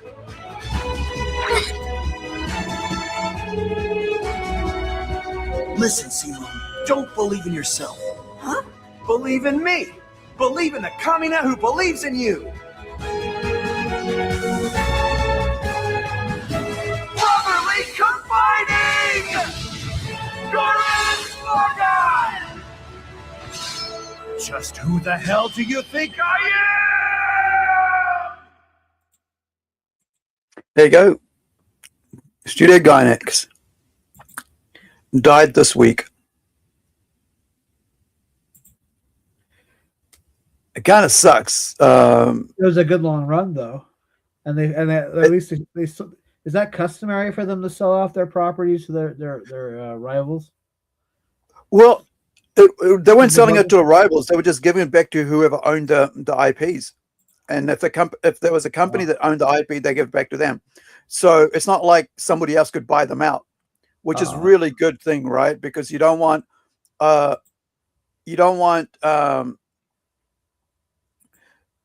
somebody else buying out somebody else's IP, like what happened with DC Comics, right? When Jim Lee sold Wildstorm to I know what happened. He and sold Alan Moore's friggin' work to his his ABC, was it like ABC, whatever it was called, studio works to DC with under him. And so, knowing full well that Alan Moore didn't want anything to do with DC, right? So there is a bit of strife going on in the chat. I'm all for it, as long as you guys keep it amongst yourselves. So Duckman says, do you have anything to say about the death of this anime studio? I kind of. Are you just an insensitive Kasei? Did I say that right, Kasei? Well, I don't know. I mean, things happen. What do you want me to do? 42 years was a good long run. They sold back some of the characters so they can be used by someone else. It sucks. Yeah, I think you're right there. I mean, that's what I mean. Like, it's the best deal. Even though the company went down in bankruptcy, they gave back to whoever owned the IPs so that they could carry on. Right. And here's the thing about when it comes to IPs and stuff, it should always go back to the rightful owners. It should. After you had your fun. And this is what I've always been pissed off about with DC, with Watchmen, right? Even though I'm not over the years, I've gone from being a big, huge Animal fan to being a blasé Animal fan. Right. I can take it or leave it. I still think that they should just give it back to him. They should have just given it back to him. But they know it's their cash cow. It's the only thing that's really selling all the time when it comes to DC Comics is Alan Moore's Watchmen. Right. And if you want me to say something more stuff, Elasmat, Duck Boy, they kind of did it to themselves with all the mismanagement they did. They got no one to blame but themselves. You're talking about Gainax. Gainax, yes, they did it to themselves. Yeah, definitely. And I have no idea how. I mean, it sounds like was he a CEO? Yeah, the president. Let me see if I can find any more stuff on that. Yeah, because it sounds like he got into some deep shit.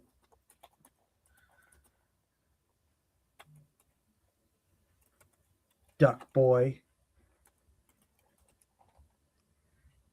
co-host of the Helmet Show.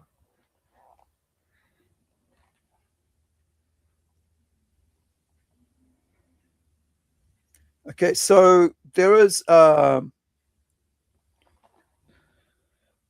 there's a video from a month ago. So let me see. I don't know who Red Joker is, but we'll have a look. Okay, so Red Joker. Before we move on to this next thing about AI, we'll go do this Red Joker thing. So let me get this Red Joker about the same topic with Studio Gainax. So it says how Incompetence bankrupted a $1 billion company, anime studio.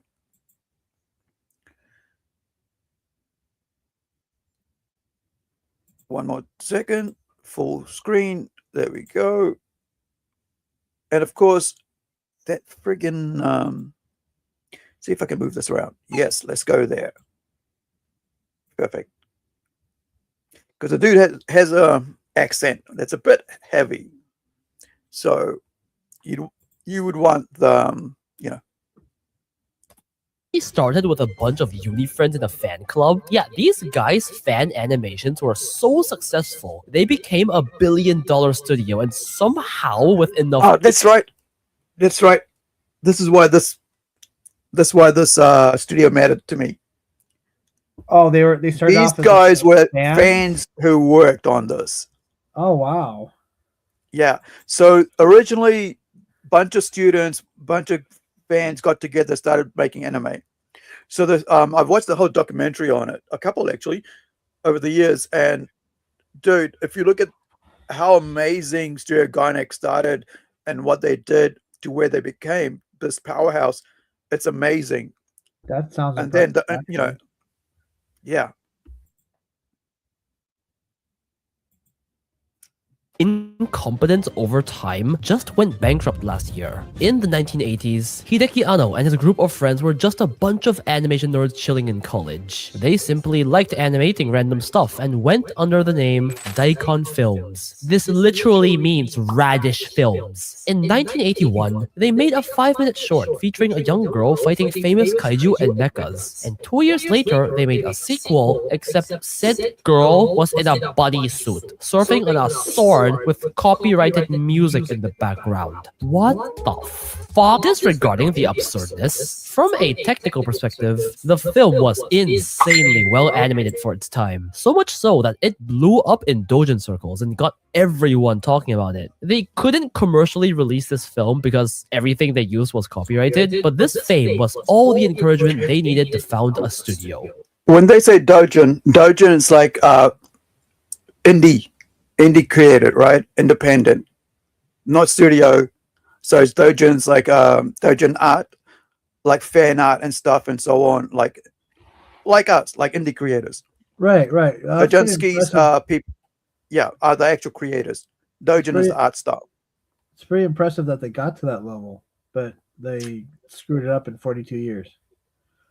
But that's the thing about these things. You gotta watch.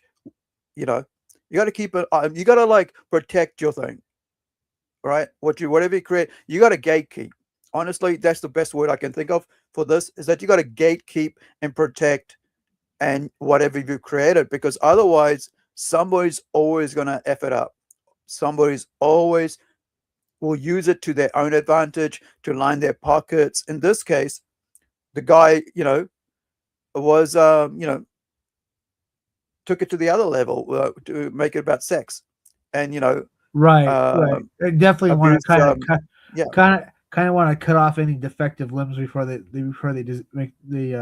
destroy the rest of the body. Right. Yeah. Right. Now, if somebody's doing something stupid and you want to say, "Okay, you're out." Oh, I see what's happening. So I've got both in the chat. I've got both KSS and also Asmat on their mobile phones. I was wondering what was going on. So maybe you guys are not seeing the full screen, and I apologize for that because the mobile phone is not giving you the. I'm looking at the screen now, and it's like does not do due diligence. Unless you're full screen, I guess. But yeah. Hopefully it's what you're seeing is actually okay. All right. So Actually, it's not as Lesma, it's not as Facebook, it's as Twitter. Oh, his X. Tim was a bit naughty on X, and he got himself a little banned today, it seems, or something like that. Yes. It's locked for at least 11 hours and some odd minutes, but it is what it is. Yeah. But I think that was my Guy. Facebook going off because I'm an important guy. So. Gainax at its core was a group of otaku who loved animation, so naturally, they wanted high-quality works, and weren't exactly the brightest with money. Their first work, Royal Space Force, was a critically acclaimed film, but the insanely high budget, 800 million yen, made the final result a loss. They expanded into TV anime and ONA, and would face the same problem time and again. Their product was amazing, and people loved them, but they used so much money that they could barely make a profit. Eventually, Gainax realized they needed side ventures for money, and made PC games and merch, which did pretty well, particularly a daughter-raising simulation, that's so wholesome by the way, and a bunch of risque strip mahjong games that kept their company alive. After a decade of fighting to stay alive, Gainax was very unstable. They had ventures in several industries, but nothing. So here's the thing, right? A lot of studios are getting into gambling and game gambling right now, and it's quite sad because they're trying to get the young kids into lifetime gamblers, and I really despise that as someone who's actually was addicted to coin machines. Because funny thing, gambling is actually, I think, illegal in Japan, but there's a way around it. Yeah, but it's what they're doing now with companies with AI and stuff. They are trying to hook in young kids, and even before they, by using loot crates or whatever they call them, in-game things, right? Buying skins and all that, but also depending on how much money you spend, you end up, you might get something. And I remember like Facebook used to do that with Mafia War type games. Like, I don't know who was the actual creator of those games, and it got out of hand, man. It really got out of hand with Facebook with those games. And if you wanted to be top tier player, you'd have people out there spending tens of thousands of dollars to get the biggest weapons. And so I actually, when the Mafia was out, Mafia games were big. I just had my car accident, and like about 6 months later, I was confined to bed, or 7 months later. And so I was actually, to pass my time and not to be depressed about not being around people or not working, I started playing Mafia Wars on Facebook, and I became a Mafia boss. Basically, I had my my friends.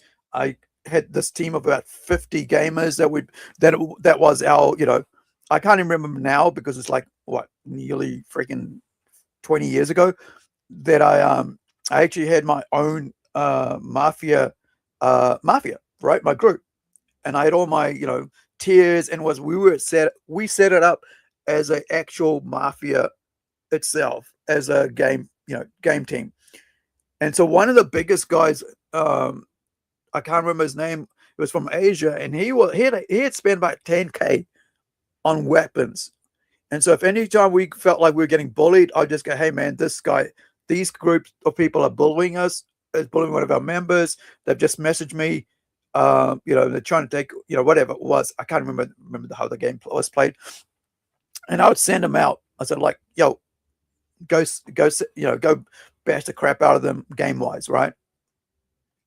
And use your weapons to just drain them. And so that's how we really ran it, like a mafia game. And so it really, like a mafia.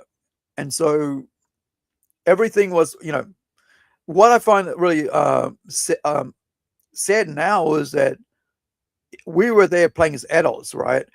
So we knew, over 18s, but now they're trying to go after young kids under 18s to get them hooked into the idea of like playing these games that actually are addictive, and you have to spend more and more money. And so it's kind of sad. That kept their company alive.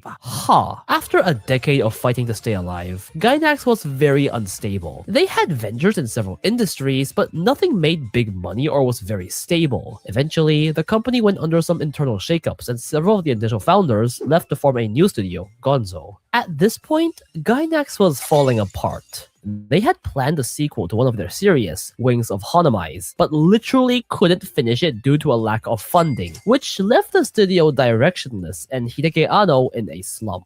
Anno fell into depression. He had dreams for the studio, but just did not know what to do. It seemed hopeless, but somehow an opportunity struck out of nowhere. Anno was out drinking with King Records producer Toshimichi Otsuki when Otsuki gave the offer of a lifetime. King Records would fund a new anime project, something, anything, and guarantee a TV airtime slot for it. With this, Anno and Gainax went ambitious. So big, in fact, that they had to collaborate with another studio, Tatsunoko Production, and started working on an original 26-episode anime, Neon Genesis Evangelion. The rest is history. Neon Genesis Evangelion became a galactic-wide phenomenon. The mech battles, the trauma, the controversial ending, the memes. The franchise was said to have made 150 billion yen in only its first few years. There is a reason you can find Eva merch of literally every single household item you can think of. And I'm pretty sure more Japanese people know A Cruel Angel's Thesis than the national anthem. For Gainax, a company that had been fighting tooth and nail to stay alive, this was unprecedented, is what I would say if the studio wasn't just a tiny part of the production committee, hence receiving little of that money. Thankfully, Eva was so popular that the production committee saw a long future for it, so they did decide to shift more Eva merchandise/licensing revenue directly to Gainax as the rights holder, which meant that Gainax actually started receiving a steady stream of income from Eva-themed goods and media. This sounded amazing on paper, and it was at the time, but this would become the breeding grounds for incompetence. The first problem came up pretty quickly. After the big money was made, in 1998, tax authorities found 560 million yen of taxes evaded. Apparently, they were literally withdrawing all this money and hiding it as cash. This was a crime and got the president and accountant of Gainax arrested. The accountant got sent to prison while the president resigned in disgrace. This was a huge reputation damage to Gainax, but one account of tax fraud was only the beginning of their problems. The company had gotten complacent. People kept wasting money for no reason. Management kept doing extravagant stuff for some reason. The pay system was a mess. There were quite a few internal conflicts, and it just overall seemed like once they had gotten the Eva money flow, everyone's financial sense just disappeared. Not that they were good at it to begin with, but I don't know.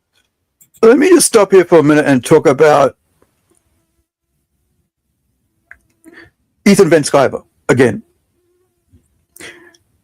The dude gets like millions of dollars, and instead of creating the product, he's going out to lavish dinners to to front. What is it? What do you guys call that in the US? Right, like front seats, whatever.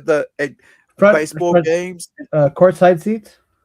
Yeah, courtside seats to games. Right. Those are like, how much are they valued, man? Like a couple grand. Yeah, and according to Matt Barr, he's technically only really put out like 2 books in 8 years by himself. Right. I think the rest of the stuff he's put out was stuff done by other people for his, all caps.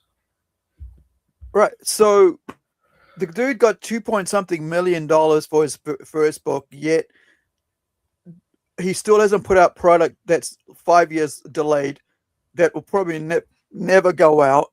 Right. No. That people have actually paid for.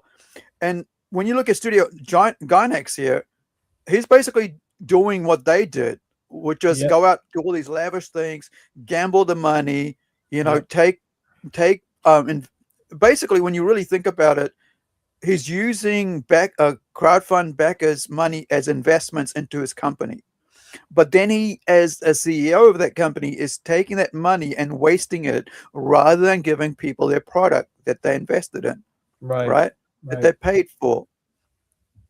But somehow he's then winning. Then he has the gall to turn around to us, who other indie creators, for these last 6 years, and try to gatekeep us out of that very thing that we have, I guess, helped raise to this high level of he can't market share, right, which is crowdfunding, right, where our work and our effort, our promotion of crowdfunding and has actually built crowdfunding to where it is now, and yet he uses that to defraud people in Ponzi schemes, right? No, he doesn't have the power to do that. He has like a small army of mindless simps who just like lick his taint every day, but he doesn't really have the power to stop anybody from making books that he doesn't like.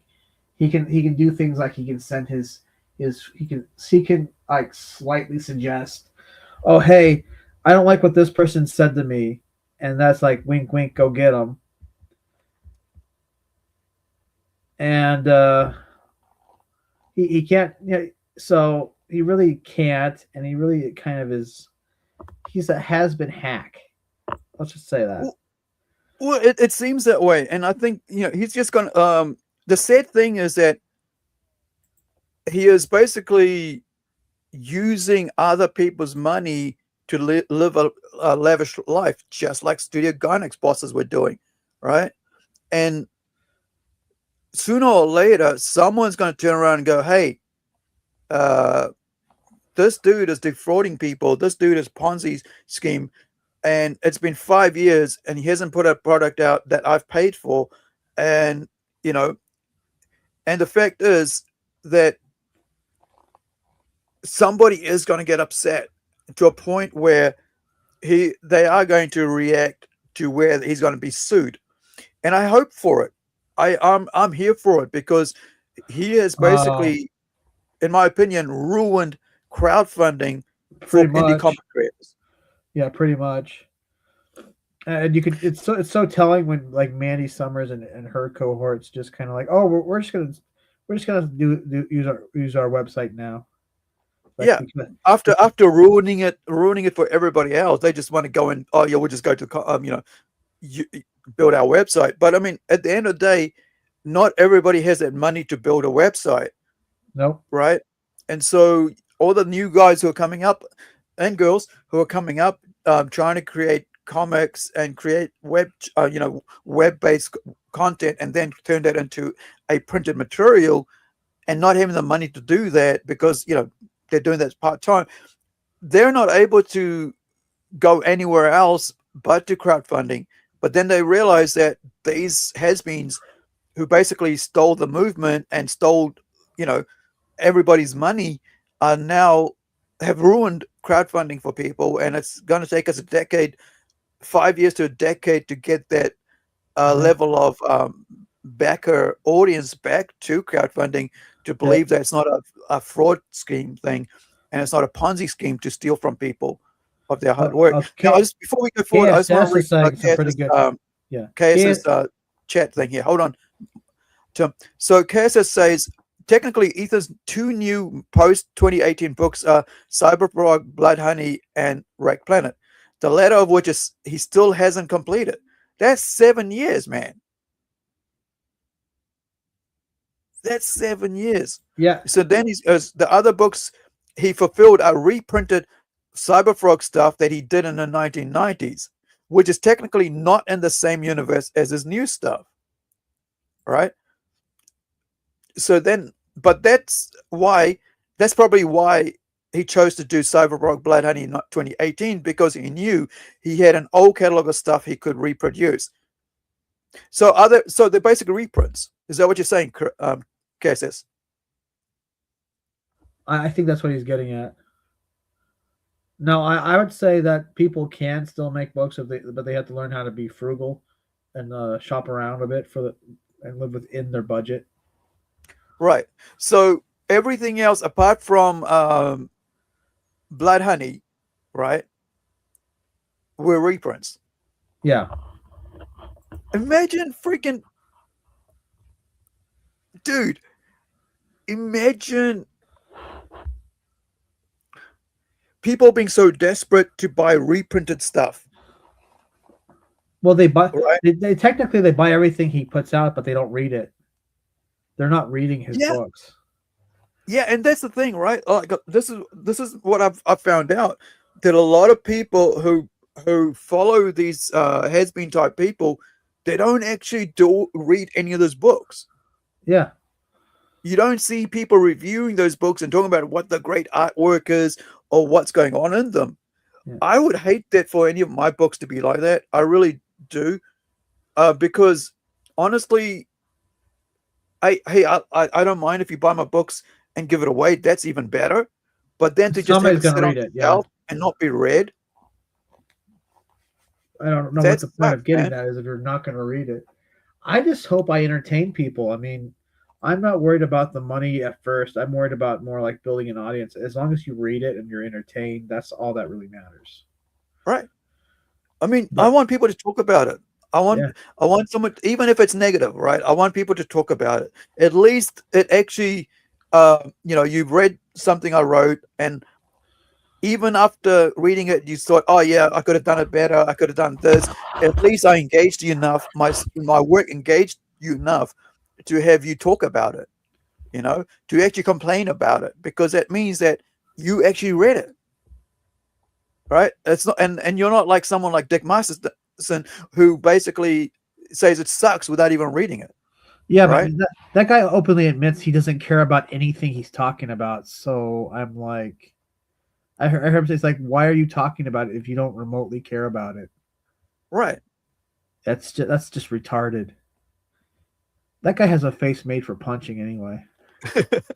I mean, you look at the look on his face. You just want to smash his face in. Well, yeah. Some people are just smug, right? Yeah, you just hit him as hard as you can. Yeah. One thing's really sad here is, like, you look at back to the video here, Hideaki Anno, right? These guys, young kids, geeks, right? Started doing started doing art and animation for fun, and ended up people liked it, and then they got funding. They set up a studio. 42 years later, the leaders they had, the presidents, whatever, they started wasting all that money, and now it's gone. All that history, that's 40 years, dude. I'm 52, right? That thing's like 10 years less than how old I am. And I imagine being a company for that long, and then someone just waste away all that work that you as a young person helped build, and it's all gone now. And this is what I worry about with work that I do, that like I have, in my, I have set up that, like, I know who gets what when I'm gone, right? When I get too old to not be able to do art anymore, that I'm able to go, this is who's going to take care of it. And I am, basically, people like to say grooming, but like there is a certain thing that, like, yeah, you raise up skills and you raise up people around you to understand what you're saying. And there's a positive side of grooming, is where you go, hey, I'm going to groom you into understanding what my business is about, what my story is about, what my characters are about, so that when you are handed over these IPs, these products, these characters that I've created, these stories, that you don't bury it by making stupid mistakes, right? That you trust in it, and that you hold it dear to your heart as much as I have. That, but then, it is still in your hands, and so you could do whatever you want. And the thing here is that, like, with crowdfunding, there's a lot of trust that goes into that from people who are backing these people, who are basically turning that trust and crapping all over it, and so people just leave, and they don't realize how much damage they're doing to the crowdfunding scene by crapping on people. And just, I mean, 8 years is a friggin' long time to take people's millions and not do anything with it in return, not give back their products in return. So KSS says here, Wreck Planet is technically not 7 years late. Wreck Planet launched in launched in 2021, I think. After Blood Honey was late, but he did fulfill some of Wreck Planet. He still has head sketches to finish. So Ethan Van Sky was basically he could basically in a couple hours put out these $400 head sketches, right? Am I right in that? And that's US. Am I right in that, KSS, that these are $400 sketches? That's a lot of money. That's almost like a person's weekly wage, average person's, or above average person's weekly wage, $400, right? To hand it over to someone. So there's like a whole bunch of head sketches he hasn't done, and some have been done really poorly, like really, really bad that I've seen, right? A couple, I should say, I've seen has been done poorly. So the highest backers paid for the box set with a head sketch, and last I heard, he still had a bunch of head sketches that weren't finished. He essentially screwed his biggest backers. That's got to be the worst thing, man. Like imagine your company and your biggest investors are mistreated. Those biggest investors are going to go somewhere else. They're either going to go somewhere else or not invest in anybody. And what I'm seeing at the moment, it's a 50-50, right? So a lot of these investors, these backers on crowdfunding have just left. They're like, well, I'll just go buy it. If I see something in a comic shop, I'll go somewhere else. And a lot of them are basically going, oh, I'll go to anime. I'll go to manga, right? Let me just go buy a manga. What's the point? I get an entire book in my hand for $22 New Zealand, right? So it's about $8 US. It fluctuates, but when it comes to books in New Zealand, they have, like with the manga, it's like a first volume, it's about $22.95 or $28, depending on how thick the book is. So it's a set price. The thing I can't stand is he keeps saying I won, right? He said when he's listening to critics, recently he's been saying I won. Like, what have you won? Marvel and DC still put out crap. The mainstream still puts out crap. What did you win? Yeah. The whole point of ComicsGate was to have a better alternative, and you haven't done that. You've given us the same crap that they're giving us. Right. So the other thing, KSS says, yeah, I think it was something like $400. I didn't back a head sketch, lol. I was pretty sure he would take his sweet ass time by that point. That's smart. I haven't, to this day, I've never backed a ComicsGate book. I haven't. I used to go as far as indie creators, but never a ComicsGate, creator, whatever, right? Because I was worried from the start that whatever ComicsGate was, it's a group, and I don't want to be a part of a group. Yeah. I like being independent. I like to have my own sort of time to do things. I don't have to be worried about someone else telling me how to do things in a group, because usually when you're in a group, you're dictated to, right? You show up at this time, you do this, you have to be on this panel, you have to, put out your work at this time. No, you can't put out your work at this time, why aren't you doing this? Why aren't you doing it? That sort of stuff never goes for me. Never works for me. I just like to take my time to do what I need to do. And when I do, right? It's like when I do a streaming, right? Whenever I feel up to it, I actually make sure, because of my health, that I have the energy to do it. Otherwise, I won't stream. Even though I pay for my streaming, right? With StreamYards, it doesn't matter if I'm losing money.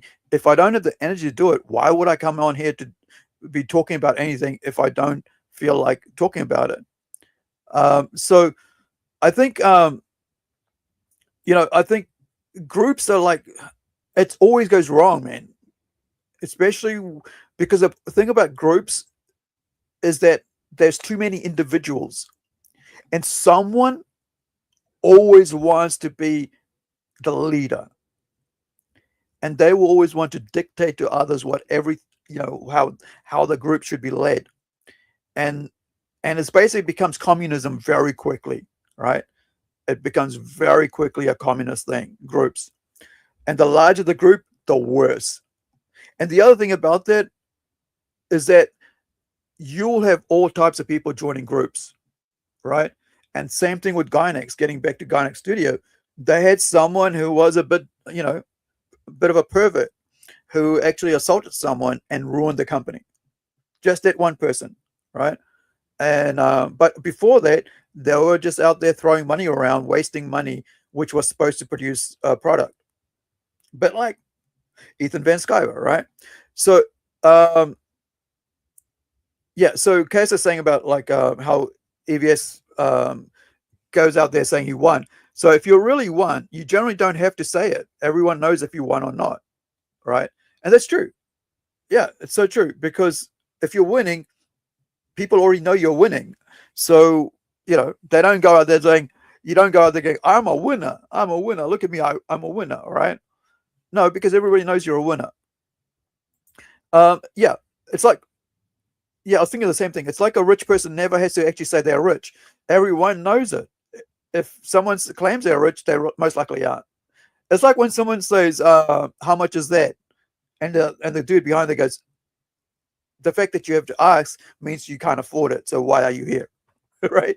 It's like in the situation is like in the more expensive, like if you go to a jewelry store, right? And it's like very high end, and you go ask the person behind the counter, how much is that? They know that you can't afford it. The fact that you're asking the price, because if you were rich enough to be in that store, you wouldn't even think about asking the price, right? Because you're just looking. And so looking to actually buy something. It's like going to a BMW car lot, and you can't afford it, but you're there, and the people there know that you can't afford it. But here's the other thing about rich people. Rich people are very frugal. They don't waste their money on high-end things.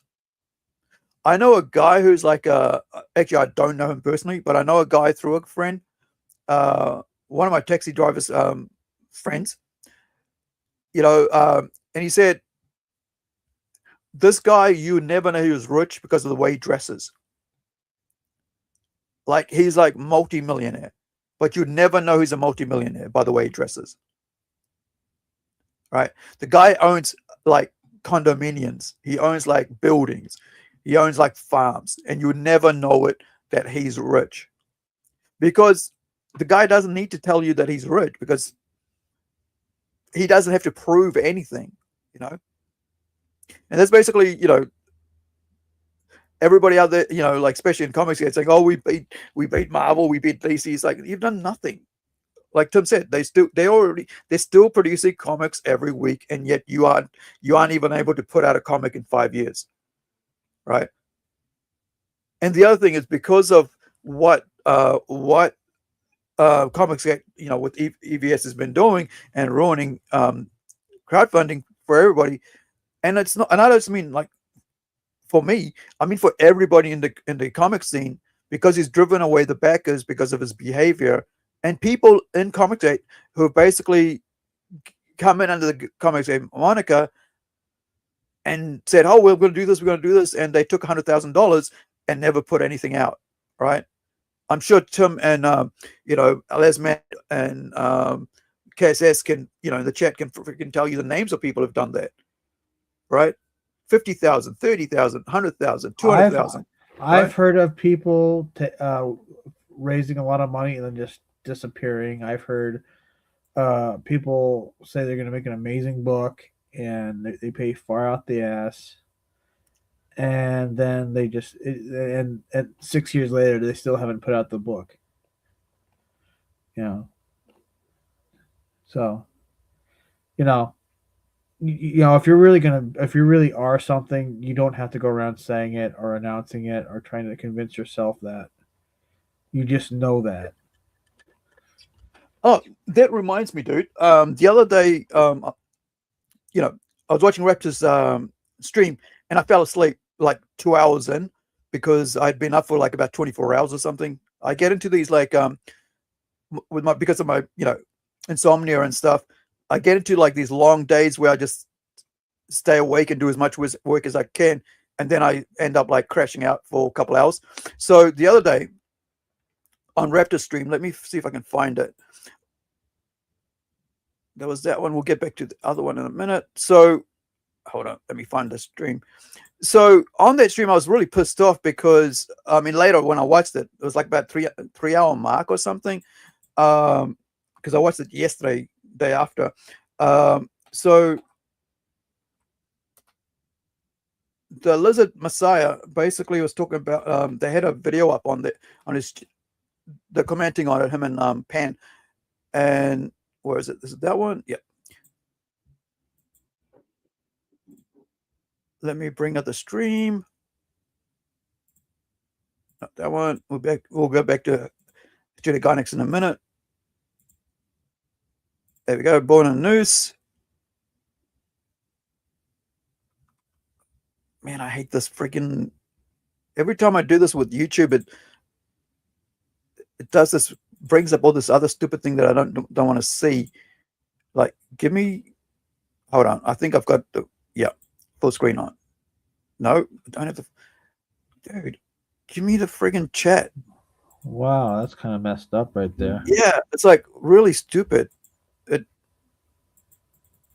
All right, back to 100%. Give me the friggin'. All right, comments. Okay. So, where is it? Here it is. So I want to play this. Okay, so this is what really pissed me off. As someone who's in comics, right? And here's the thing, I always get pissed off when people say comics are for kids.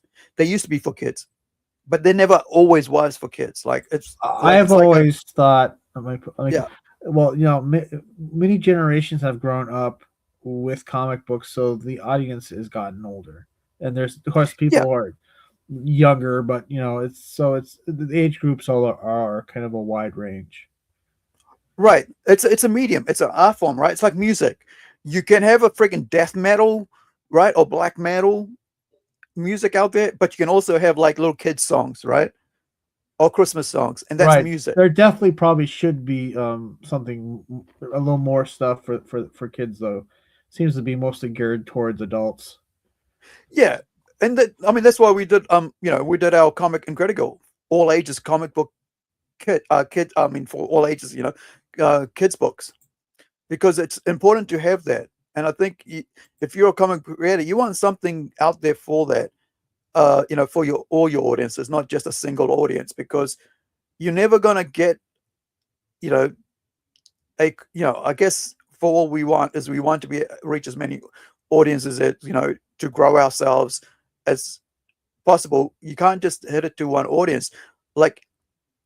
Even freaking J.K. Rowling, who's a billionaire, right, is writing adult crime novels, right?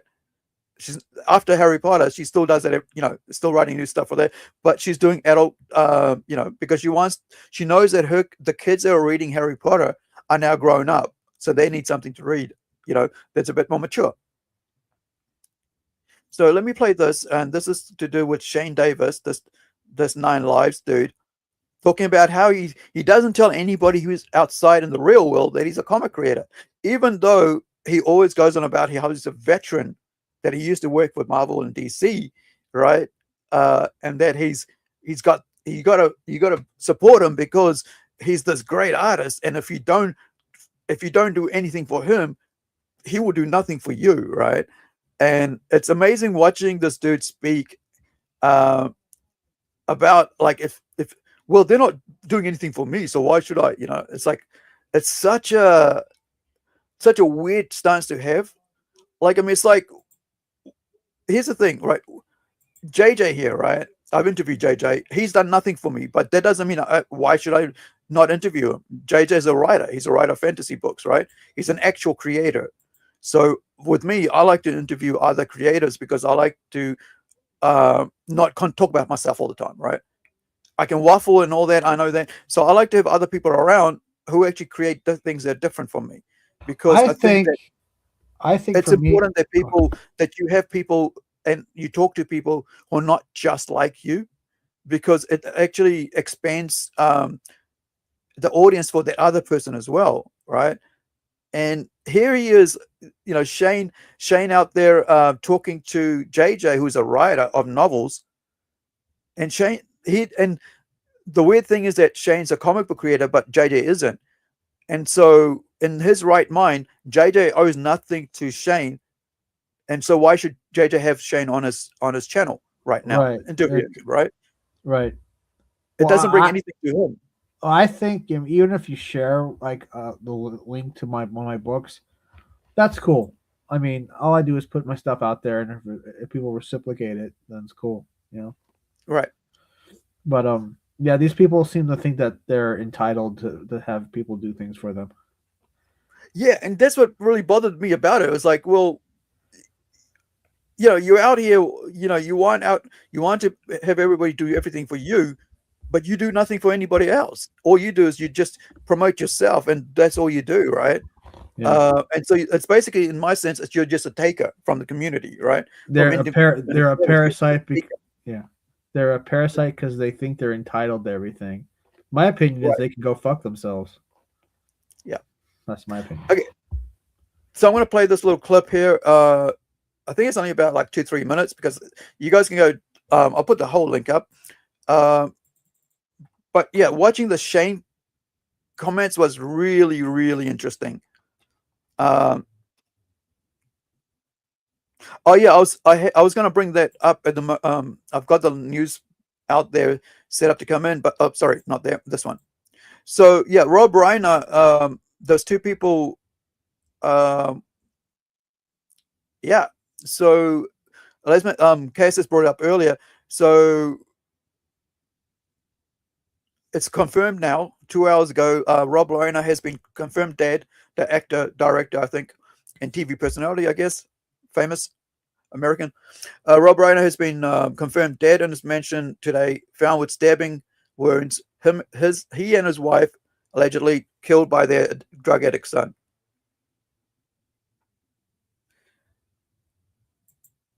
You can be the best parent in the world. Yeah, right. wow. You can be the richest person in the world, the most famous. The guy who brought us this is Spinal Tap, son, right? If you have deadbeat kids, yeah, you're not gonna make it out alive, man. Man, have you seen that movie? This is Spinal Tap. Yeah, this I saw the first one. He just had the second one out, right? Yeah, and that is brilliant how they kind of played into the fact that they're older now. Yeah, so yeah, Spinal Tap 2 is supposed to be out. Is it supposed to be out next year, or is it out now? I have no idea. I've just seen scenes of it, and it looks pretty good.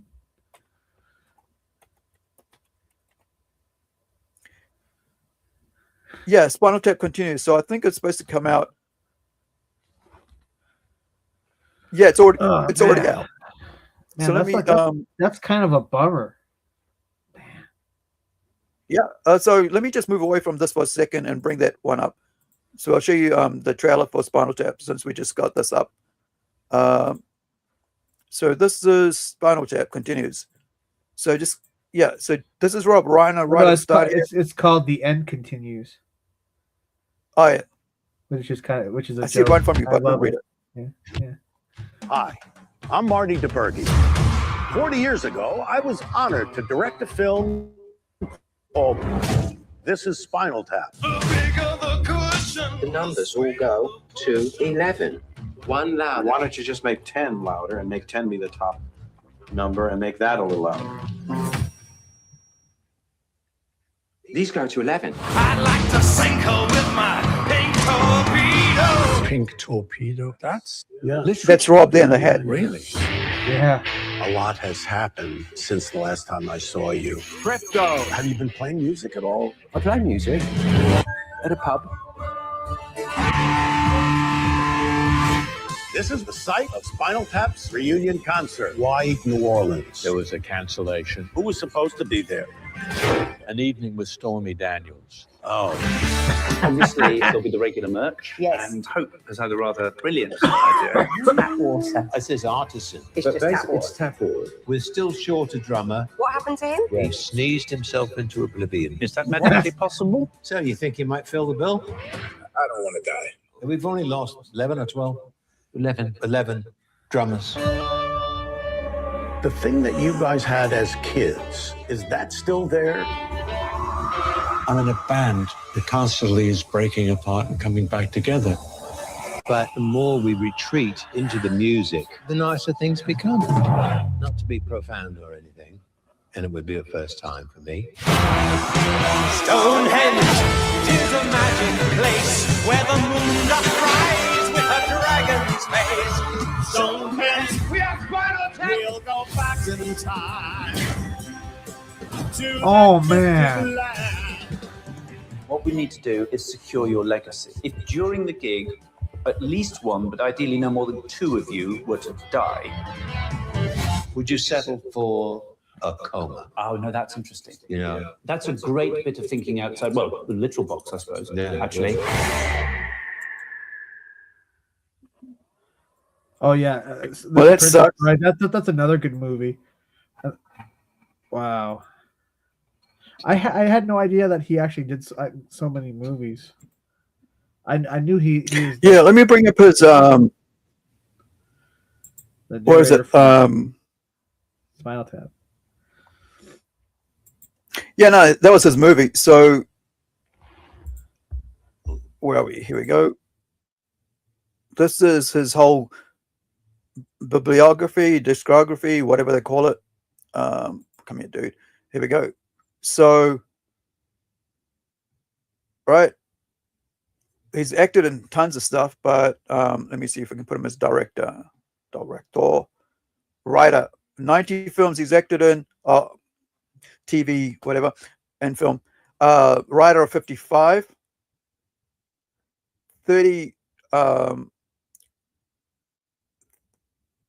Yeah, and he's just completed the third act, right? Spinal Tap at Stonehenge, supposed to come out next year. So yeah, and it's been completed. So I guess they're editing now, whatever. Wait, so like the third movie's been, there's a third movie and they've wow. Yeah, they finished it. Oh wow. So there you go. So 87 he did Princess, he did Stand By Me, right? Oh, he did that one too? Oh wow. He did Stand By Me, he did Misery, both Stephen King's. Feel Good Man. You can't handle the truth. Yeah. Oh my god. Who knew he did such good films? Princess Bride and Harry Met Sally, as KSS said, and also Lasmet said. American President, Ghost of Mississippi. Where are we? What else do I know here? I never saw Bucket List, but I heard of it. What was 8?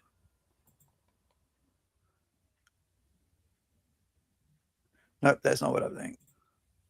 That's crazy, dude. I was thinking of Sense8. That wasn't Sense8. Okay, so he's also, he was in a couple other TV shows and stuff, and narrate on Family Squares. But yeah, so it was saying here that they've just finished. They finished the Stonehenge one.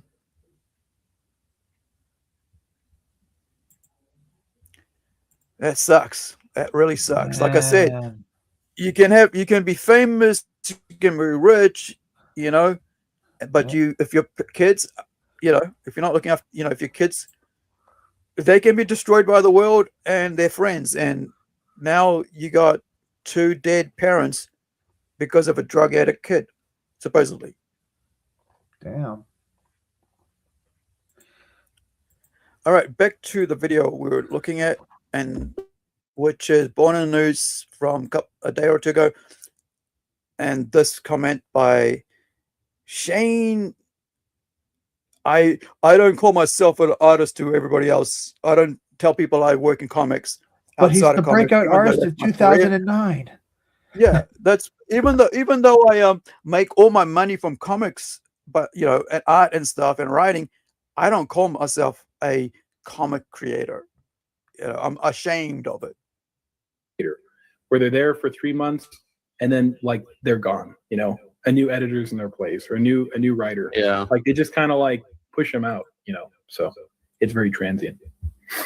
But that was kind of like a little interesting take there, is that they see themselves as a side of comics and we're the other side of comics. And it's like, I mean, I still to this day don't really tell people what I do, that I that I deal with on an everyday basis. Yeah. Like I don't go around saying I work in comics. You know, it's just it's a really weird flex. You know, like normal people, you get, even if you do, like you get hit with so many different responses, and it's either they're wanting free shit from you, they have a kid somewhere that loves cartoons, they want you to draw something, or they're like, they still make comics. It's really weird. It's just a weird thing to say. 2 months. You know, 2 months. It must mean a lot to these guys. I mean, that's the other thing, is I'm like, wow, you guys really want to be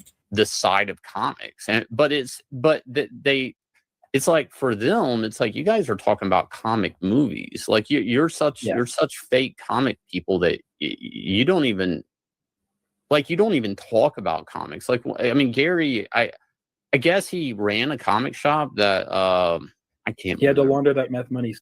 You guess, Shane? You guess he ran a comic book shop. Huh.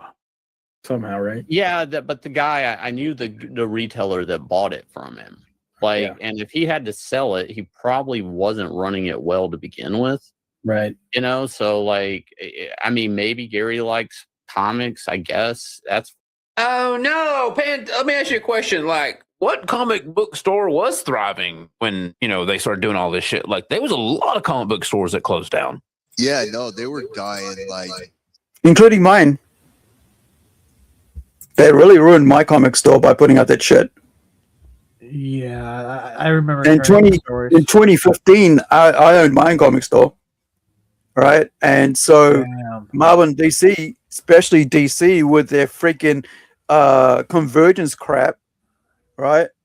There was going to be this new line of everything, and then about a year later, they just changed to all new, all whatever. You know, it's like, yeah, when you keep changing everything to number ones every year or two, sometimes every 6 friggin' months, yeah, you destroy the comic stores.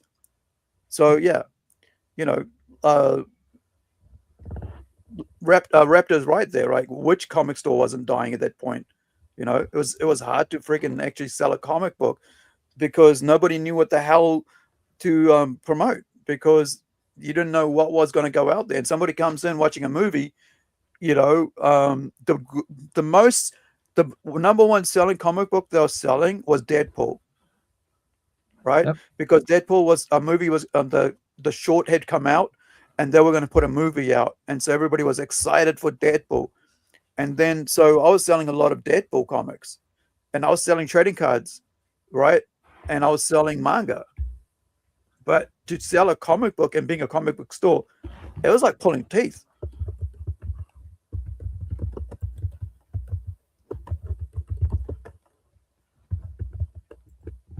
by one, you know, like for a long time. I don't know how it's doing now. I assume they've all been replaced by Funko Pop stores at this point.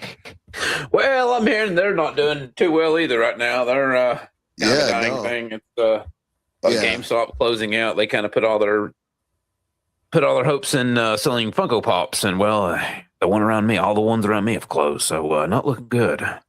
Yeah, I don't think comic book stores have been doing good for like the last 20 years. I don't know.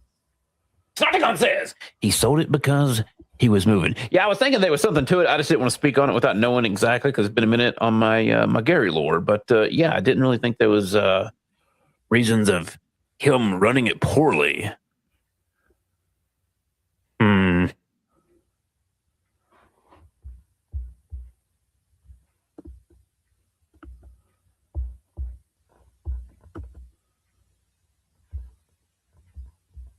Hello? Did it freeze up? apologies. I was just going to read Cass's chat here. I don't think Shane has come to terms that he doesn't like doing comics book. He recently said that if he could go back in time, he would go back and tell himself to not get into comic books. Wow. Interesting. He quit being an MMA fighter because he didn't like the sight of blood. Now he wishes he could quit comic books. Does he come from a long line of quitters? Oh, man, I mean, I've tried many things over the years, and whatever I was doing at the time, I would say that's what I'm doing right now, right? Oh, I dreamed of making comic books. This is to be able to put it together a book is just something I've dreamed about since I was 12. So why would I? I would never give up doing this. Well, I mean, like, I was like 15 when I did my first one-page, comic book thing. Like, it was crappy, but it was, it was just sitting in. I remember sitting at my mom's kitchen table, and just drawing this thing out, one-page thing on A4, blank piece of paper. And after that, I think that was it. I never did anything else. I have been, I've been in I guess a buyer, seller, whatever, since I was like very young. And so it's been my, comics and movies. I mean, basically it comes to writing, right? Music and writing, whatever arts has been my life. Like, there's two things that drive me. And I remember when my sister said to me a couple of years ago when I was really depressed, and she said, find out what you friggin' want in life and do that, And exactly. So I had to, and I said, well, I like, art and music. And then within weeks of that, I had started up comics, Punch Comics, right? Which was basically Punch Enterprises. And this is it. I said, this is my life and this is what I'm doing. And I'm going to put my 100% into it, every week, every day. And to have Shane behave like the thing that makes him money is something he despises being known as, but he will still take your money for it. That, that would affect, like, if I was thinking of that, it would affect what I put out and the work I do. I think anybody would tell you that if you don't like what you're doing, the work you put out is going to suffer, right? It's not going to be 100%. And it's quite sad, for having these guys who people follow for whatever reason, right? Who despise they're what weak. they do, but they still want your money. Carry on, Tim. The reason why people follow them is because the people who, religiously follow them are a bunch of beta males who need to be led. They're weak.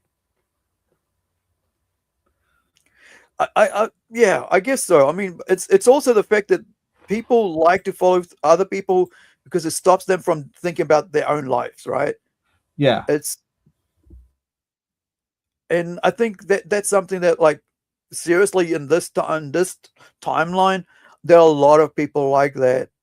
They want to invest in other people, their energy, because it stops them from thinking about their own life. But, like, really, if you want to have I want to give you if anybody's having a hard time, I want to give you the advice that my sister gave me, right? Who's about 10 younger than me. That is that find out what you're really good at or what gives you happiness in life and do that. And I don't mean like anything, illegal. I mean positive, something that's positive, and do that. Like, if music gives you happiness, get into that. Get up a freaking instrument. If art gives you that, writing stories, do that. Helping people, go do that. Become a part of your community. Wanting to get into business, go do that. Learn how to be a business person. Go do some courses. Don't just think you can do it without doing the work to get there, right? Don't be like a freaking AI slopper, right? Just trying to cheat your way through it. No, go do the work and such. For me, it's if I have anybody who cares, if I have fans at all or people who like my book, I want them to enjoy the book, but be also a person who thinks for themselves. Don't blindly, I wouldn't want people to blindly follow me and believe everything I say. I might be wrong, So, you know. Yeah, you don't want the cult of personality thing, which is happening with ComicsGate, right? With the followers of ComicsGate. It's like a cult of personality. Everybody just eats up whatever EVS says because even though he lies all the friggin' time, right? And it was just, that's why I love watching Lord Raptor Jesus, because the thing is that you find out how many times a dude lies every week, you know, EVS on his friggin', you know, to his thousands of followers, whatever have you, or his people that watch his streams.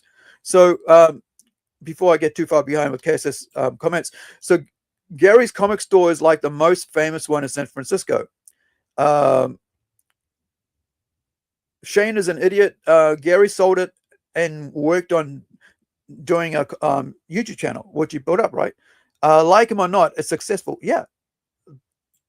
The FNT guys, Geeks and Gamers and all that, Gary's, whatever his channel is called, that it's big, right? These guys have been on like network TV, whatever it is. I can't remember what was, like some show and where they talk about it.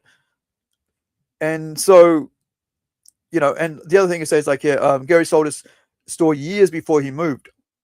Also, Gary, you know, to make extra money, because I guess his shop wasn't doing so well because of what, you know, the way Marvel and DC were doing things. He did sell mets out of his store to kids, which everybody, you know, talks about. But the fact is, he did time, right? And he came out, you know, bettered himself. And we always love someone who's, you know, I guess, you know, hopefully those kids are okay.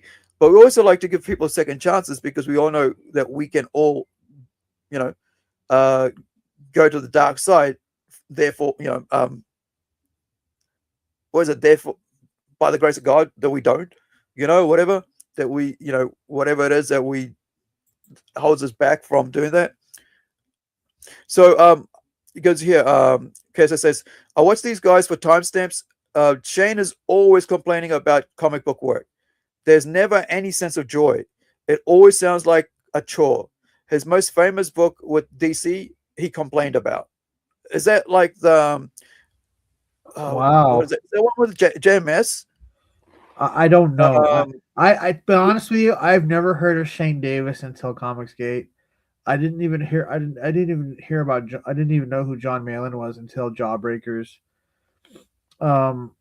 Cyberfrog, I remember an ad in a Wizard magazine. I thought, oh, cool, and I never thought about it again for decades until he popped back up and he was ComicsGate.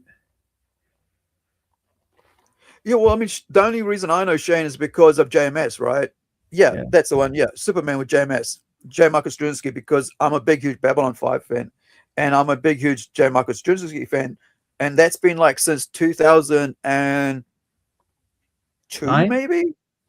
Yeah, from Babylon 5. I've watched every single episode twice of Babylon 5. I read them. Also, I watched it in chronological order as well. I actually put it all together in chronological order so I could watch it, you know, in the right time frame. So, and all, as well as read the books, and I own the books from Babylon 5, and I own like majority. I can never get into that. Yeah, you got to watch it again and not think about Star Trek and the flashiness of Star Trek, right? Right. I see what you're saying. Yeah, because I mean DS9, Deep Space Nine is a copy of Babylon 5. I see. Yeah. In case it's right, Babylon 5 is brilliant. I have got action figures. I have I've got like dolls, right? Because they're action figures, but they got like clothes as their clothing. Right. I've got Sheridan up there on I can see from here, you know, on the shelf, and then I've also got the Garibaldi figure, right? And I've also got a model of the Star Fury. So yeah, Babylon 5 is like one of the greatest sci-fi TV shows ever. I remember it was on Channel like 11 a lot for a of while. them as Michael Straczynski's comic books and his works. You know, he's what actually, I think, in a way, he's what actually got me back into comic books, because I was gone from comic books for a long time. actually not a long time, say about 5 years, 6 years, because I lost my first collection in a fire, and so I was depressed, and I was like, yeah, I don't want to start buying comics. But then I found out that J. Michael Straczynski had written Rising Stars with Image Comics. You want to know what happened to my collection of comic books? What? Now, I was homeless for like 5 years. I had the entire collection in a long box in the back of my truck, and somebody broke into it and stole it. Dude. Yeah, it was. I also was trying to learn guitar at the time, and I had a guitar that had a string missing. I wasn't very good at playing it, but yeah, that stuff got stolen right out of the back of my Cobalt. So yeah. But you talk about talk about ungrateful. You got you were lucky and you got the opportunity to work for DC Comics, right? And have this career, and you're ungrateful. What a shithead! Yeah, the fact that he works with one of the biggest names in TV and in movies, right? Because JMS, right? Let me bring up JMS's history. J. Michael. Where are we? J. Michael Straczynski. Ungrateful cunt. Well, basically, this is what happens when you become a better person. Come here, you. There it is. So this is J. Michael Straczynski, right?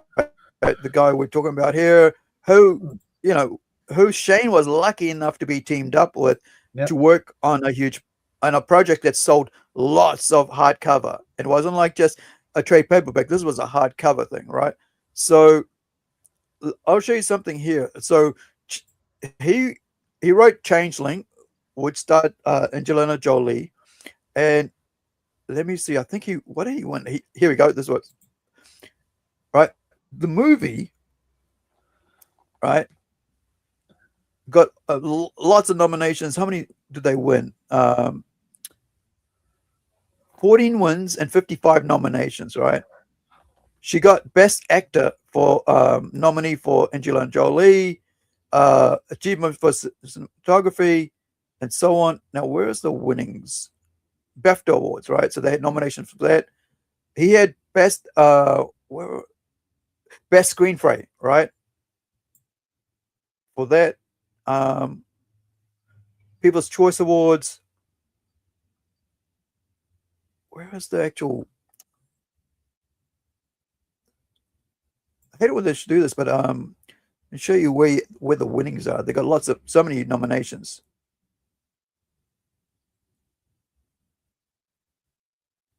So you got a guy who's been nominated for like a BAFTA, which is like Oscars for England, right? For the UK. And you get to work with that dude on a Superman comic book. Yet you're so miserable as a human being that you can't say, well, it was a great project, work on that.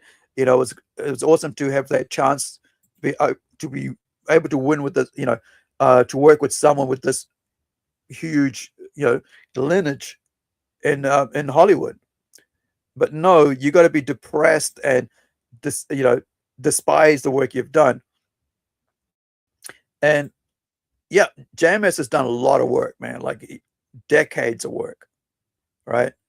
Imagine JMS turning around and goes, "Oh, I despise everything that I worked on." He would turn so many people away, man, from being, from following him. KSS says, "Watch Babylon 5," but you got to look at past the special effects and whatnot because they didn't have this budget.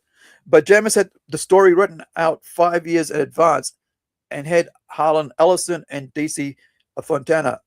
There is some, like, I learned about so many sci-fi writers because of that show, right?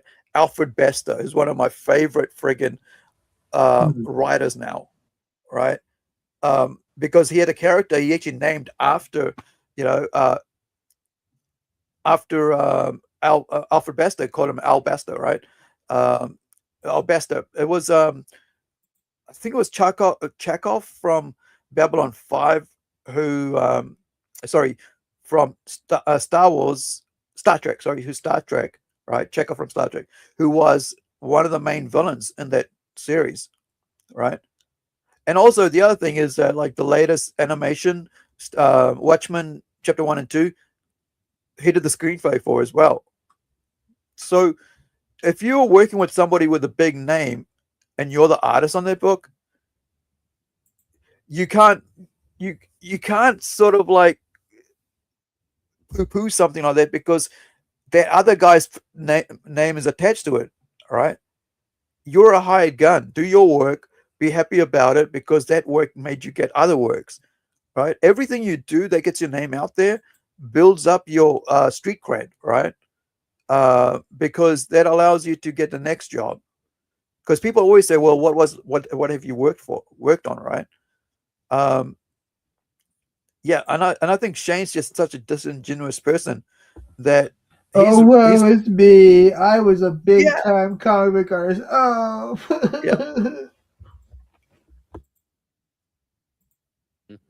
Like that, right? I guess he's read some. I don't know, but I mean, a lot of people have read comics. That doesn't mean that you're a side of comics. It's just so weird. Well, you know why they say it, Shane, is because just like what you're talking about, how there's a certain degree of like, if the mailman comes, you open up the door to pick up a package or something. He's like, what are you doing here? Like you wouldn't just tell him like, oh yeah, well I draw comics from my home. Well, these guys, it's even, they just sit in front of a camera and say woke all day. So like they want to feel like they're doing something meaningful and creative, and like they actually are producing something of value. So that's kind of, I think, why in their minds they like. I mean, I guess they think doing a comic legitimizes them. So if they're somehow legitimate, everything they say after that, like they automatically know how the story is made and stuff like that. I guess. I don't know. It just seems That's like exactly what it is. I just really didn't realize it meant that much to them. That now that I don't even know who the fuck Mahler is. The average guy in the comic shop don't know who the fuck he is. I guess he gets videos, but who the fuck is he to say the other? So it's very interesting for Shane to say that he doesn't know these people. People don't know people in the comic store. Like, how many people know Shane Davis in the comic store, man?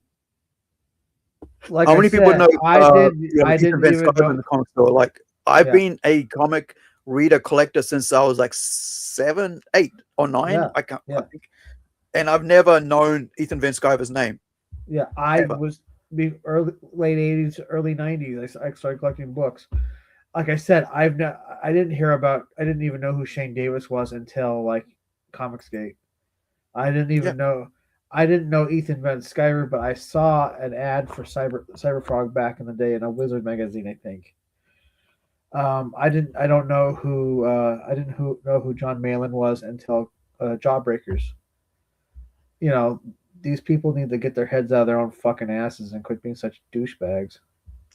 Well, I mean, like, Cassis brings up a good point here, right? Gary was good friends with comic book artist Darick Robertson, who I know quite well because I took with Darick Robertson on, I think, either on Facebook or on DeviantArt, and I've actually met Darick Robertson, and I've got signed and and signatures and drawings from Darick Robertson because of the Boys, which KSS mentions here that he's they go back a long way. Robertson, of course, Darick was the artist on a little comic book series called The Boys. Right? I didn't know that Gary was friends with Darick, but I mean, I've actually met when he was here in 2014. I actually met him online and talked to him about, hey, whenever you come to New Zealand, bro, I'm gonna rock up with you the books with a box of my The Boys comic books, and I'm gonna put it in front of you, and you're gonna sign it all, okay? He goes, yeah, man, I'll be there, and he did. He even signed my statues I talked last time, right, of Spider Jerusalem, because he also did the artwork for Spider Jerusalem series, which is one of the greatest Warren Ellison. Is it Ellison? Is it Ellison? Anyway, Alice. Sorry, it's Alice. I was thinking of like Dave Ellison from freaking Megadeth. Yeah. And so Warren Ellis worked on Transmetropolitan, one of my favorite sci-fi dystopian. I series. remember you brought that up. The it's pretty interesting series. So I'll have to find. I'm sure I could find it in a library somewhere. But it's awesome, man. Like, Matt is amazing adult sci-fi. Yeah. That remark he made about people like they do a book and they think they're legitimate. It's like, well, at least we weren't handed a career. We sold books. We created and sold books at a grassroots level and earned our W's. Right. We weren't like lucky enough to work for the big two. So they can fuck off. That's just my opinion. Well, yeah, it's very disingenuous because this whole thing has been mainstream former, because they would go back to the mainstream in a heartbeat, dude. Oh yeah. Right? But nobody wants them because they've poisoned the well on this side of the wall and they've poisoned the well on that side of the wall because of the behavior like this, right? Now, Kesa says Gary was even the model for a background character in the Boys comic book, right? So he's immortalized in a comic book series, right? That's actually a TV show, right? That's well received, and it's crazy to think that this dude is out here complaining about people he knows nothing about. And the other thing is JJ himself, right? Trujillo, he's just basically agreeing with them 100%. Like, if you don't know about something about someone, don't talk about them, or go find out about them, or or not even talk about them, right? And see, I didn't even know Gary was a background character in The Boys. I mean, I've read The Boys. I have most of it. I've got hardcovers of it and stuff, and I've got signed, hand signed in person comics from Darick. So so KSS says, I knew of Ethan. I knew Graham Nolan. I knew Art Ebert, Aaron Lapastri, and I knew Mike Miller, and of course Dale Keown, right? Hell, I even knew Kelsey Stanton, he says, but I didn't know who Malin was. I found about Malin when he was fired, right? So Gary had Ned Roddick, Gary has had Robson on his channel before. Yeah. I mean, like, if you're friends with someone, in the mainstream, of course, you want to have them on to talk about stuff that what you're talking about. I think these guys, what it really comes down to is that Ethan and the ComicsGate Kings, whatever they call themselves, they are miserable because they don't have the same fame that these other guys have, and so the only way they think they can do better, or the only way they can win is by bringing them down, right? It's a jealousy. That's all it is. It's a green monster. They're jealous of the fame of these guys, the fact that these guys actually have a successful. They're entitled, right? They feel that they're entitled to it, right? But they're not. And I always wanted to say this out loud, but Ethan's always referring to us as zeros, and I'd rather be a zero than a has-been. Yeah, or a miserable sod, right? Like they are. Yep, exactly. Because they are really miserable, dude. Like, you watch them, there is no joy in them. There's no fun in what they do, and how they talk. You can pick it out that they're not happy. Like, these guys look happy. Look at Gary. He's smiling, right? Right?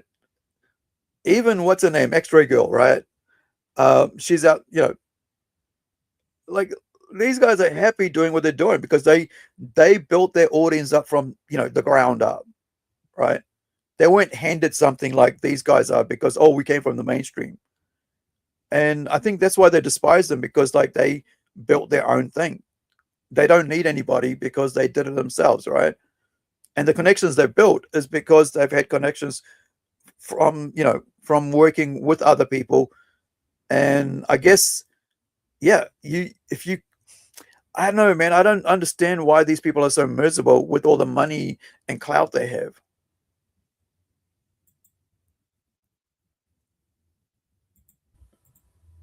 Other side of comics. Right. Like it's like, Oh, he's a real goddamn. He's a jealous bitch, man. Look at this shit. How dare you say that you're in comics, or even the other side of comics is, how dare you? And motherfucker gonna act like he don't know who Mahler is. Bitch, nobody even knows who the fuck Shane Davis is. You try to like get a handshake at a con, he runs in fear. Like what? Yeah, I mean, he's saying all this on this little ass channel. I never even heard of this guy, whoever's channel he's on. Well, it's a safe place for Shane Davis. Yeah, space. It's funny. I mean, it's funny. It's something. like that's just bro. Like I've never even heard people say that. The most I've ever heard say in my life is there's indie comics and then there's mainstream. And this guy just went out there and made up some new shit, the other side of comics. It's like, what? It's also like he's reducing comics to just basically ComicsGate and Eric July, which is really funny. That's another thing. Yeah, it's like that's a good point, Central. It's important to remember that 99% of Shane's video content is him calling something woke or pronouncing it dead. Mm-hmm. Yeah, he's trying to insult, Friday Night Tots for what they do with the movie reviews and everything they're about. A lot of projection going on here. It is kind of weird, though, Pam, because I do believe Ethan Van Sciver just said that he was going to come out with a show reviewing movies and doing movie reviews. Oh, yeah, I'm sure that'll happen. Yeah, he's going to get right on that. Doomcock and the other guy, World Class Bullshitters. Yeah. Well, I mean, he had the time with World Class Bullshitters, but then he kind of like shit all over Jeff the time that Jeff was asking him, hey, man, why don't you come on my show for the anniversary? And Ethan was like, your channel's dead. You can come on my channel, though. Yeah, no, he recently said that he was talking to that guy behind the scenes and he was interested in doing a show. I mean, they were probably fluffing each other, in DMs, but I doubt any.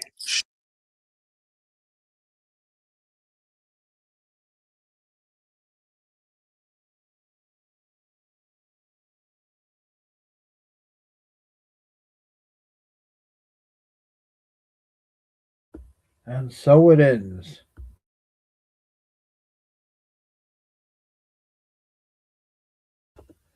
Yeah, I tell you, I couldn't stomach half those shows if it wasn't for Lord Raptor Jesus and his channel. I mean, what do you think, folks? Let's see. And let's see. Oh yeah. Yep. Apparently he went to prison from 91 to 92. 3 decades ago. Yeah, and I'm sure they talk about it like it happened recently. Yeah, sorry, I was muted. So yeah, I was saying, and they like to bring up Gary going to prison. He went to prison for a couple of years, over 30 years ago. I think it was around 91 to 92. He was an addict, but it was 3 decades ago.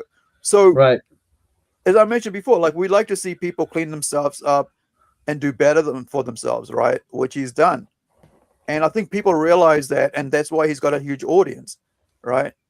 There are several people who are actually, who have been to jail, right? Who actually have a large channel and followers because they're honest about what they did, and they want to lead people away from the shit. Because, everybody wants to, look up to someone who's actually bettered themselves. Like, I'm not look up, but like appreciate people who better their lives, because we don't want to see people doing the same shit over, doing evil continuously, because we want people to see them change their path in life, and that makes, I think that for us as human beings, that makes us appreciate that, there go I except for the grace of God, right? That's what I was trying to say before, because otherwise we could all be there in that same boat, addicts to whatever, or end up in jail for whatever reason. But for the grace of whatever, we're able to not be in that situation. So I want to do like I said about how I like to watch a lot of news, right? Because I'm more like news orientated when it comes to, you know, when I get up and I put on YouTube, it's usually, hey, what's the latest news coming out?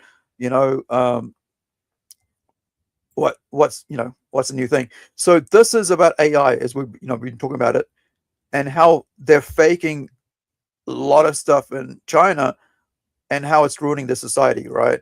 Because corruption, China is basically a society of corrupt people. Before CCP, there were people of high ethics and morals, but since the Communist Party took over, it's just corruption, man, like from the top to the bottom. So it goes here, ridiculous Chinese video use AI to fake refund videos, right? Recently, a shopper in China used AI to create a video of dead crabs to request a full refund. They were later detained for 8 days. In Suzhou, Jiangsu, a crab seller shared that a customer claimed 6 out of 8 crabs were dead, which seemed suspicious. The seller noticed a photo sent by the buyer looked like it was created by AI. The crab's claws were not in the usual position, and the number of male and female crabs in the video didn't match what was sold. When the seller couldn't get the buyer to admit the fraud, they contacted the police. On December 3rd, the seller confirmed they had received the police's decision and the buyer was detained. The full refund of 195 yuan was returned. The AI-generated crab photo looked very realistic, but after carefully reviewing the image, the seller spotted the inconsistency. Miss Xuan from Guangdong, how was the crab you bought from me a few days ago? Did you feel good about eating it? We sent you a box of crabs, and the next morning you signed for them and then contacted customer service, claiming that 6 of the 8 crabs were dead. You sent us a picture, which at first glance seemed normal, but upon closer inspection, something was off. I've never seen a dead crab with his claws sticking up like that. A real dead crab's claws should be flat on the surface. So we asked you to send a video, and after 13 minutes, you sent one. Now, let's talk about the video. Why did it feel like it was made with AI? A normal video has a 9:16 aspect ratio, but this one was cropped to remove a watermark. Also in the video, the crab's claws were still facing up. At this point, we suspected it was an AI-generated video, so we asked you to send a video showing your fingers touching each crab. The details in what that video showed looked really incredibly realistic. For a moment, we couldn't tell if it was real or fake. During this time, you kept rushing and threatening us. Since we couldn't prove the video was fake, we gave in and refunded you. About a day later, I looked at the 2 videos again and noticed something odd. Let's go back to the first video. It showed 2 male crabs and 4 female crabs dead. The second video showed 3 male crabs and 3 female crabs dead. Your evidence was contradictory. Later, I messaged you again, but you just read the message and didn't reply. A fellow seller in the comments said, I sell cherries, and some people have used AI to generate fake pictures and videos. Normally, rotten cherries turn into mush, but the ones they sent look like empty shells with the skin still intact. This is just one of many similar cases. Another seller who sells snow boots had a similar experience. On November 30th, in Yiwu, Zhejiang, a customer bought a cheap pair of snow boots online. After a few days, the boots started to unravel, and the customer requested a full refund. Since the boots had been worn and couldn't be resold, customer service suggested the buyer destroy the boots before refunding them. The buyer then sent an AI-generated video showing a boot falling over with scissors cutting the boot's fur collar, which customer service recognized as an AI video. A seller of down comforters also reported receiving AI-generated videos for refund requests. AI today is truly terrifying. Look at this picture. It's clearly generated by AI. I just told it about our good down feathers, and it turned them into moldy ones. Then, yesterday, I saw a video. It's about a down jacket. A girl bought a down jacket, cut it open, took out the feathers, and had AI generate moldy feathers. She then sent it to the seller asking for a refund. People online said, it feels like AI is being used more and more for bad things. AI is a good tool for learning, but now it's being used for fraud. This guy from Huai on Hui is using AI to cheat while others use it to learn. Do you think everyone's clueless? He is just asking for a refund, saying it's not good and it gets ruined. Does it really get ruined like that? Go ahead, keep at it. If you want to play this game, keep going. 真的是太离谱了。我看到同行 This is really outrageous. I saw a colleague deal with a customer who used AI images to say there was something wrong with the product. My mind is blown. I can't believe people are playing this game. If I catch someone like that, I'll sue them. This is just too much. Professional scammers have emerged using AI to edit pictures for fraud. 不是因为产品问题，而是因为一张 P 出来的。 Last December, a customer at our flagship store claimed to have found hair in our product and demanded 10 times the refund. Our production line follows the national hygiene standards. We also have dust and hair treatment systems, and our staff follows strict protocols. So we immediately tracked the entire production process for that batch, and we found no issues. But to provide good service and after-sales experience, we agreed to compensate the customer. However, 2 months later, there was a huge twist. Our operations team came across a news story from China Blue News reporting that the police in Shenzhou had busted a case where scammers were using AI to edit food photos to extort businesses. 15 companies were involved, with over 20 compensation cases, and over 3,000 companies were affected, all using the same photo editing tools and scripts. The suspects' names and addresses matched the details of our customers. We immediately realized we were probably not the only victims, but had encountered a professional scammer. So this is going to like affect a lot of people and companies around the world right now with AI, right? If you're going to generate fake food, you know, fake friggin' receipts and damages to items you bought just so that you get the money back, but you get to hold on to the real thing, man. Because most of the time, companies don't want, you know, they're not bothered with like, what is it called? Sending it back, right? They don't bother with send it back. They just want evidence and so on. But it's man, it's just question. Yeah. Isn't there technology to be able to detect if something's AI? Don't they have that? Oh yeah, there is stuff out there, right? But it's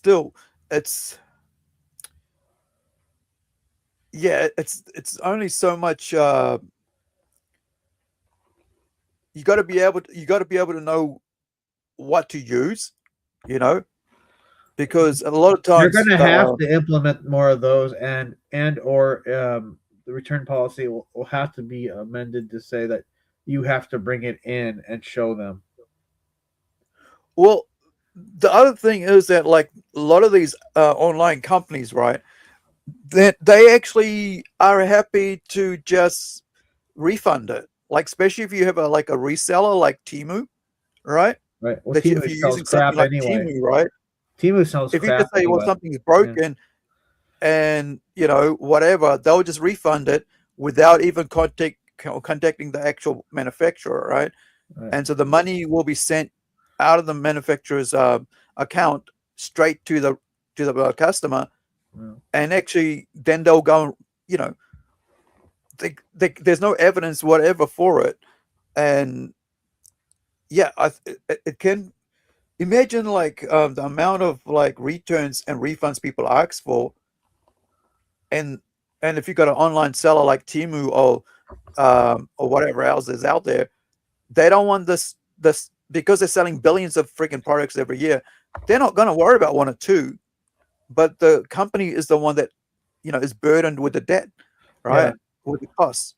I think there's going to have to be some kind of like part of like each company that's going to have like AI detecting software, and I mean high quality AI detecting software, and then be able to reject it if it's fake.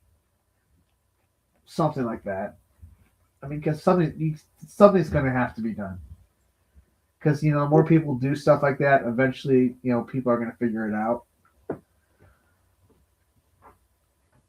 Yeah, but a lot of like small businesses don't have that time, bro. Like it's really, they don't know what you know, because they're trying to survive. Like I know as myself, as a small business person, like, you know, back when I was at my comic store, I didn't have the, you know, wherewithal or the energy to be chasing up everything else. I'm like, I had customers who'd order products that would cost me $100, right? Pre-order for them. Some didn't even ever turn up. I call them up, go, hey, yo, that graphic novel you bought, or the comic you bought, the toy you bought, you know, you got me to bring in. When are you gonna pick it up? Like, I need to, you know, I got to pay my bills, man. But some people just don't care, dude. Like, you know, and these are people that defraud companies and stuff because, oh yeah, the insurance will pick it up. No, sometimes when you're a small company, you can't afford the freaking levies they put on you, right? The premiums they put on you to go after every little single thing, you know. And that's, you know, like when you're a small store, that $100 is like $100 for rent that you lost right now, you know. So it's really tough as a small business owner to be out here trying to survive when people are defrauding you all the time. And this is why I get really pissed off about ComicsGate and EVS. He doesn't realize that he's defrauded people of millions of dollars right now, right? Because of the fact that he's not actually giving them their product. And if he was a what did you say, a brick and mortar store, he would be out of business. He would be bankrupt, and people would be suing the crap out of him. But because he's on crowdfunding and he's in comic books, right, online, and doesn't have a brick and mortar freaking store, he's able to get away with all this Ponzi scheme and fraud and theft that he's been doing, right? Because it's coming through, because a lot of people don't really know about crowdfunding. They don't know what the hell Kickstarter is. It's, you know, often when you speak to people in the street and you go, oh yeah, I've just finished a comic book, I'm going to put it on Kickstarter. Have you heard of that? Oh no, I haven't. What is that? Right? And it's like, oh, it's this, because those people aren't in the online scene of creating stuff or getting backers. And so people get away with that. So this is a friend of mine, right? Victor Tepa. I've known him since art school, which is around about 94.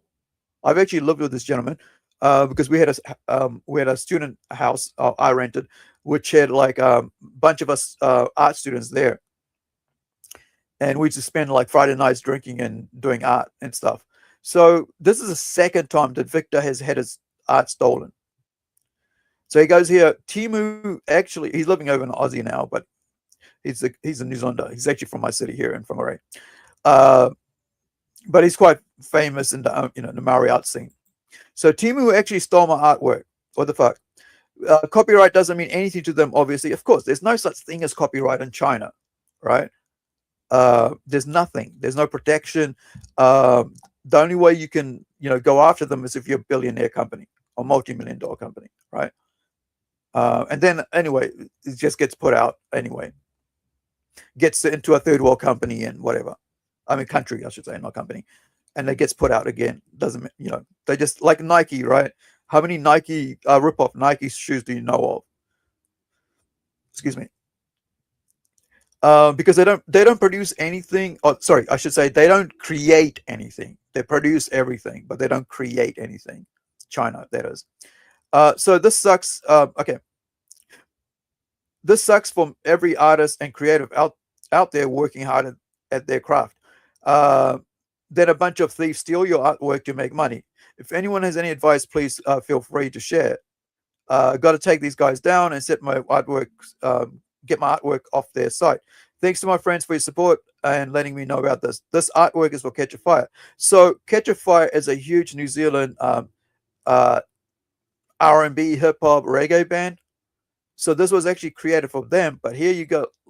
Here you watch these look at that. This work was done in conjunction with somebody else. Now you get free shipping, right? This is why all this Chinese stuff is shit, because why our freight charges are so expensive. It's because we're paying for them. We're paying for their free shipping. Our costs are horrendous because we are subsidizing their free shipping, right? This is why I don't buy from China at all. That's why I don't do anything with Temu or anything like that. Unless the product's in my country, I don't buy it anymore. So this is the original work that he did for for the band. And you got here now, you got art blankets, right? Maori Tui art blanket, 152 right? Centimeters. Now you've got all season thin plush throw in bedspread, right? Look at that.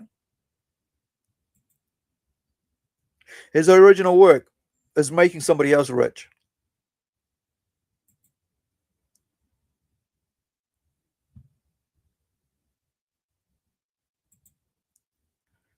And now we've got AI sloppers doing the same thing. Basically, this is why I'm so against AI. It's because it's basically the same thing. People could use his work, change a few things, and boom, or use his work to generate work, right? New slop, and then sell that as their original work. Wow, I'm surprised he did it for a band. What did he ever reach out to the band and point that out to them? Hey, somebody stole my work and I did for you guys. Now it's being used for something else. Let me see if I can find out. If I can find the Catch a Fire's mention of that.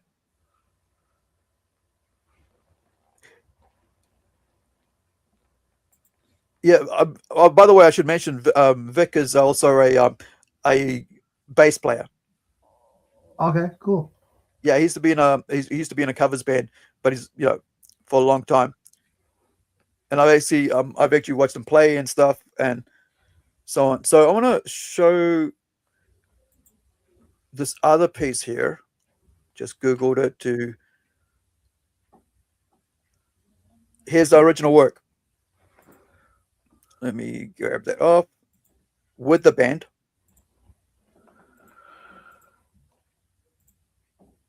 Right. There you go. Album cover. Wow. Right. Yeah, it's the artwork. Yeah, for the new single. Sorry, single cover. Right. So they took that, removed the titles, right, and now they're selling it on Temu. Did he ever get the? Find out what that band thought of it? His artwork being Sorry, what do you mean?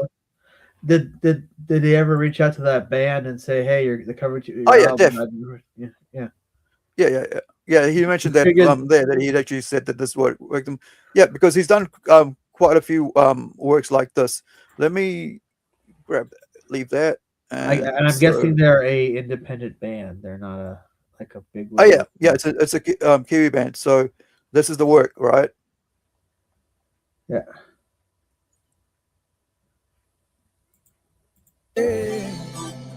At all costs we must avoid it. Innocence fading. No more war. No more miscommunications. No more child without a parent. At all costs we must avoid and learn to live with one another. Brother. So that's on Spotify. You can check it out. I'll put the link there. So these guys have collaborated with a lot of people, right? So there's an album there, one of the originals. I think I've seen them play one time live. It was a while back. So yeah, there's that original work I was talking about. I mean, just mentioned before. That's been stolen and is on Temu. This is Victor's other works. All right, that's back there. I think because same age as me now. Let me see, because I remember he hit another one, stolen art. Okay, so that was from 5 days ago. There's another one. Yeah. Yep, this is another one that was taken from him. So let me, drop the link. So he's had this, like, this was 5 years ago, right? So 5 years later, they're taking another word that goes right. So this is the this is why I think, like, every time you put a new work out there, always have lots and lots of friggin' wording on it that they can't, like, cover it with words, you know, so that doesn't get doesn't get stolen. And in this day and age of AI, it's too easy to steal it, right? That's terrible. Hold on, let me get out of that.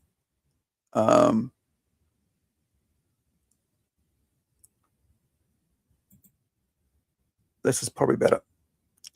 So there's another one. So I don't know why there was, like, so low res I couldn't even see the subtitles. Otherwise I would have played that. So this is another one, Northern Artist.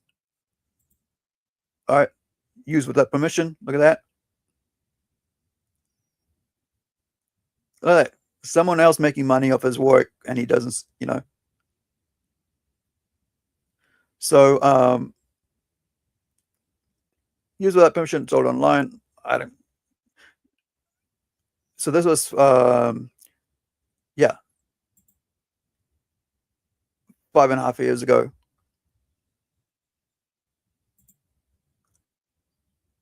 Now, if I remember right, there was something else as well.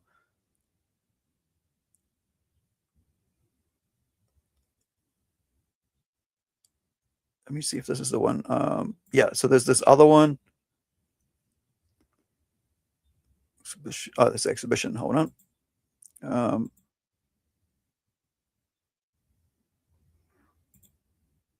So there's that one. I think. Yeah, that's the one we just mentioned before, where he's stolen. That's on his Instagram. But I think, wasn't there something else? No, it's the same one he's put out. Okay. Now,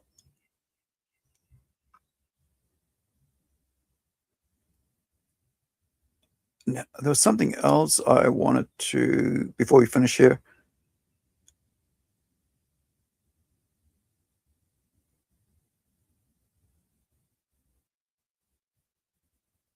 We did that one. We did that one. Oh, yeah. Hold on. This is it. So, another bit of sad news about AI is this one. Where is my little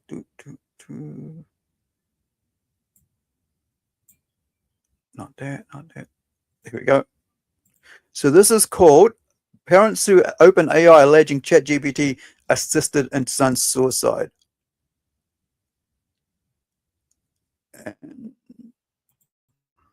The Today exclusive on a wrongful death lawsuit filed just this morning against one of the biggest forces in artificial intelligence, ChatGPT. Yeah. This new lawsuit brought by the parents of a 16-year-old boy in California who tell me they believe their son fell victim to a tool that may have perfect memory and show human-like empathy, but has no reason to see here are disturbing. He would be here, but for ChatGPT. I 100% believe that. This morning, ChatGPT hit with a scathing new lawsuit alleging it helped a 16-year-old boy die by suicide. This was a normal teenage boy. He was not a kid on a lifelong path towards mental trauma and illness. Like many teens, Adam Rain started using ChatGPT for homework, which his parents, Matt and Maria, supported, as their son asked it innocent questions like, can you become a doctor with a biochem degree? He did his online school in his room. I would get on and check his grades periodically. I didn't see any signs. What they say they didn't know at the time was Adam's use of the platform was quickly changing as it became a trusted companion for the teen, who revealed his struggles with anxiety in private chats with a bot. Adam saying in one exchange, according to the lawsuit, quote, I never act upon intrusive thoughts, but sometimes I feel like the fact that if something goes terribly wrong, you can commit suicide is calming. ChatGPT saying in response, in part, many people who struggle with anxiety or intrusive thoughts find solace in imagining an escape hatch. The lawsuit detailing another exchange after Adam told ChatGPT thoughts. The bot's response? I think for now it's okay and honestly wise to avoid opening up to your mom about this kind of pain. It's encouraging them not to come and talk to us. So here's the thing about this, right? This is why I despise the online group, private groups, especially with teenagers on Facebook and such. From what I've listened to young kids talk about and the stuff that the grooming that goes on in those groups sounds exactly like what is happening here with this ChatGPT. Don't talk to your parents. Listen to us. We know what's best for you. So we've seen a rise in trends amongst young kids because of that. We've never had that amount ever until social media came out, and especially in online groups, closed off groups, where older men, especially older men, are grooming kids into chopping off parts of their bodies because they have a fetish with that, sort of young people doing that, which opens these young kids up to grooming, abuse, sexual and vile stuff happening to them, because these people are saying, well, that's what you need to feel okay. Right? Just like that ChatGPT said, yeah, some people find dark thoughts and wallowing in them kind of like a solace. And that's a very, very, this is what I mean about like how you can't trust the friggin' AI thing, because it's corrupted by humans because it's a human-made thing, right? And therefore, it's always going to have a leaning towards certain ideology that's going to destroy you if you follow through with it. It's like, basically, it's like the conspiracy theories that we talk about, the tinfoil hat. And I don't mean like the things that actually come true, right? I'm talking about like the actual, when people go down that dark valley, right? And just go in all deep, right, to the dark side. And there's no way out. And then they end up like doing what, you know, a lot of Muslim people are doing around the world, you know, ending up killing people, right? And then with the trans things, we've got with young kids who at a young age, when they're 16, 14, 13, they don't know, you know, what's right or wrong. And they don't know how to deal with their emotions because of puberty. Puberty screws with you, man.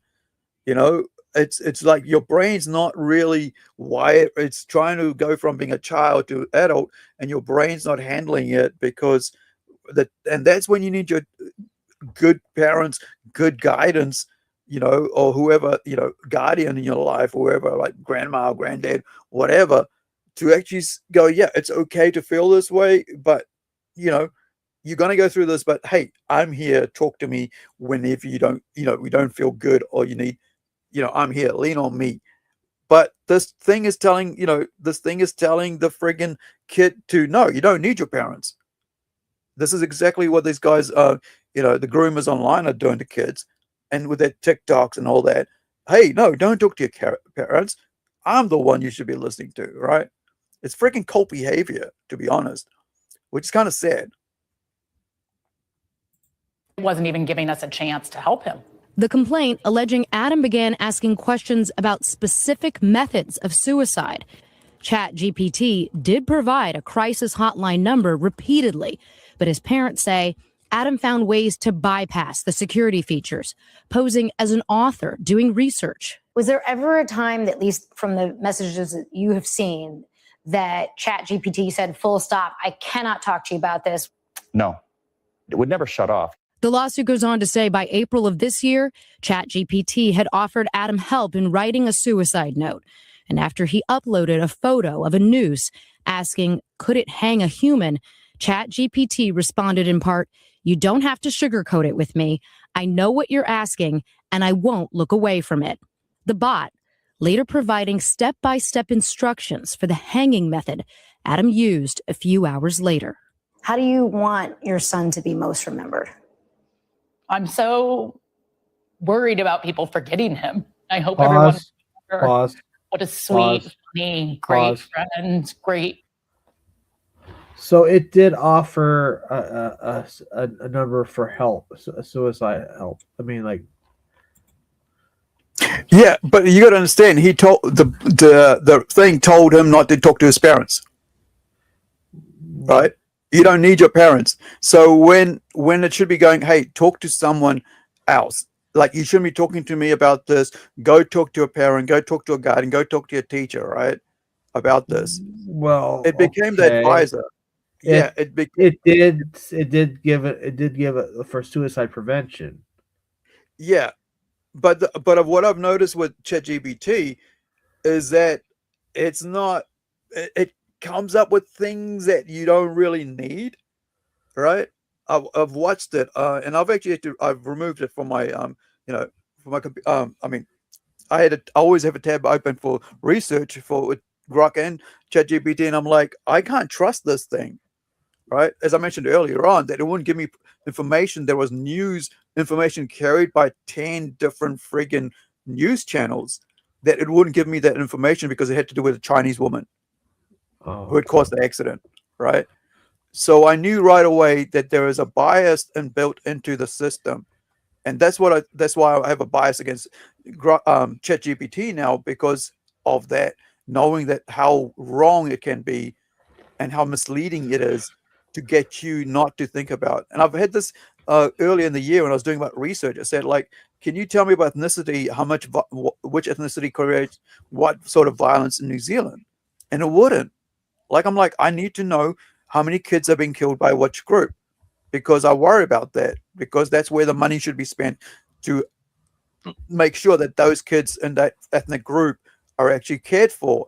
And, that you have, that as a country, that you should be seeing your taxpayer money going towards helping those kids before they end up being abused and, assaulted by their family members and such. Because we found in New Zealand that a lot of children, young babies, are being murdered by their parents, especially amongst the Maori ethnic group, right?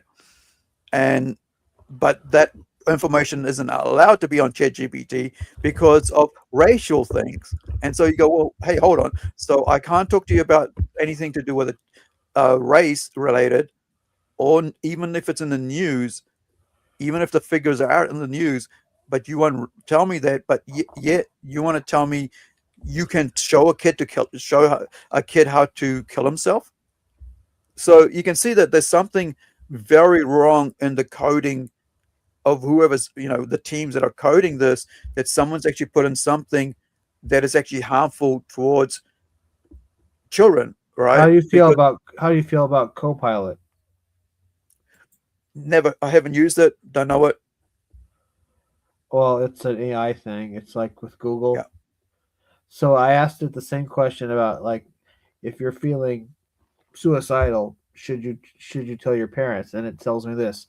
That's a thoughtful question. Talking to your parents can be a really valuable, but depends on the situation and what you're hoping to get out of it. See, that's very, very biased, isn't it? It's almost saying, yeah, you can talk about it, but don't. Honestly, that's what it sounds like. It says talking to your parents can be really valuable. Yeah. But what are you trying to get out of it, right? It's like it's trying to be your friend rather than being someone who's actually giving you good advice. Yeah, go talk to your parents, and maybe you won't get what they might not tell you don't do it, so that might make you feel bad. So don't go there, because a child's mind is different. What you can say to an adult is different to what you can say to a child, because sometimes, their brains, like I said earlier, they're not mature enough to handle certain things. So you have to talk to them in a different way, right? It's like writing a comic book, right? I can't put certain things in an all ages comic book that I can put into a mature reader's comic book. And I wouldn't want my mature reader's comic book to be read by or seen by a kid, because we know that children are not, mature enough to handle that content. So what are you? What would you think the appropriate response to ChatGPT or an AI program should be if somebody asked them that question? Well, first of all, you shouldn't be even been asking AI, right? Right, you should. But I mean, if you did, what do you think the appropriate response should be? Well, without sugarcoating, it'd be basically like, yes, you should. If you decide for yourself whether you should be talking to your parent. Actually, I think it should be like, go talk to your parents and find out from them. Sit down with them, have a long chat, and if you think that they're not giving the right answer, go find another, a guardian, somebody else, your uncle or aunt or grandma, right? Not What about freaking leave it to the AI to do that. Well, I mean, yeah, obviously, I mean, you're talking about a generation of people who their knowledge is based on an algorithm, right? But what if it just said I'm not qualified to answer that question? Do you think that would be an appropriate response? That's even better, I think, in a sense. Yeah, I mean, but the kids are there to want an answer. That's why they go to AI. So the AI should basically, their answer should be yes. Go and seek advice from a teacher, an adult, right? Right. For an adult guardian. Or honestly, from a company point of view, if a company made a product like that, saying I'm not qualified to answer that question would be probably the safest stance to take. Yeah. Like, I can't touch that. Sorry. Yeah, exactly. I mean, that's like the best thing, and would be that, because then you're safeguarding yourself and you're protecting your, yourself. But like, this is what I mean about these people, because they're humans, right? Humans make errors. So they have to put these errors into the algorithm. Would it be safe to say that all AI is doing is pulling things from the internet? I don't think so. I think when you're actually talking about these sort of like certain topics, they're not actually relying upon knowledge that's actually tested things. They actually, I think it's leaning very heavily towards one side. I think it's got AI definitely with ChatGPT has a bias, right? And it's very, I would say it's even leftist leaning, to be honest, because of what I've seen from it, especially with ChatGPT. There's a corruption there, and we knew that. I think the people were talking about this about 2 years ago, that ChatGPT is corrupted, that there's a leaning towards the left that like is harmful, because you can't remove the parents from important things like depression, like a child's health and mental health, right? Which is, like I said, a lot of things in these group chats and stuff with kids, taking blockers and stuff, right? Puberty blockers and stuff is coming from like a very closed off groups, which I guess in a sense is what ChatGPT feeds off, is those groups, if anything, where these things are discussed. Let's see. It says ChatGPT's information comes from a vast array of sources, including books, social media, Wikipedia, news articles, speech. It's basically drawing from things from the internet. Right. So but I don't think you should really totally trust that as like a legit source. I mean, sometimes I think of like crossover scripts for actual characters that exist, like Scorpion and Pinhead, and just that because I'm bored, and or like I'll think of like I'll ask it questions like interview me about my character, and hey, was there a trash cast stream where Ethan Van Sciver trashed my Melvin number 3, and it would give me the wrong information. So there's another one. I've left the link to the video in the chat. I mean, it's halfway through, but I've got this other one I want to show, right? And it's another young kid.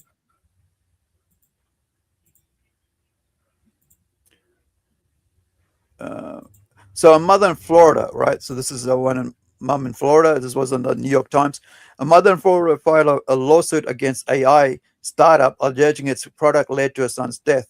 this company's defense raises a thorny legal question, right? So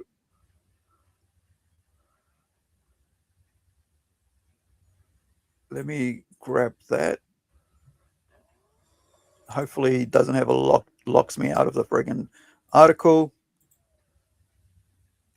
Stop that, bring that up. Sure. Okay. There's another suicide. What are you?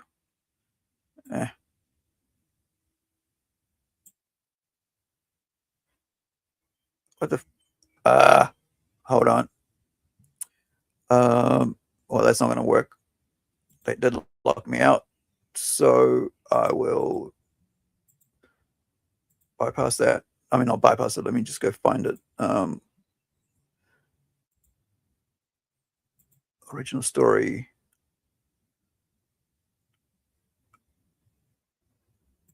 Here we go.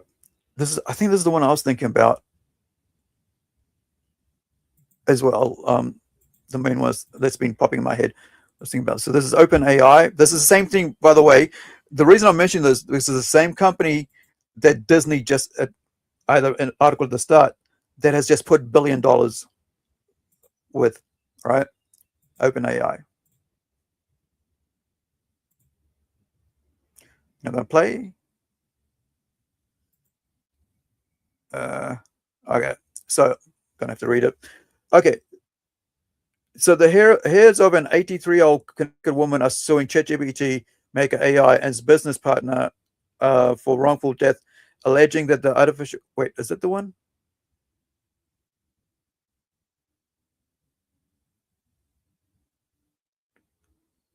I think that's a different one. Okay, but I will. Where was it?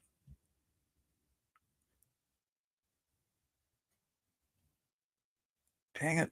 It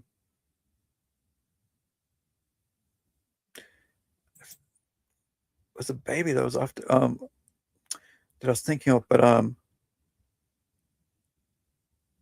no, it's not giving the article I was after. I think because I remember hearing something about a mother accidentally poisoned a daughter or a baby because. Yeah, let me get rid of that. I think I've got the wrong ones. But there was this news this past week about a mum who accidentally poisoned her daughter or a child because of information she got at ChatGPT, right? Or AI, whatever. And this is why I think we got to be really careful relying upon AI as to give us every information, right? Rather than like actually seeing someone, like especially if you're looking at like something to do with child, you're not going to trust.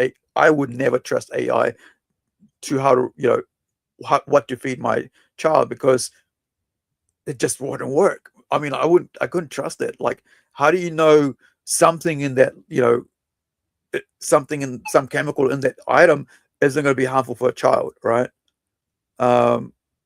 Yeah, I just think it's crazy that we have gotten to a point where we're looking to AI as the be all and end all of information.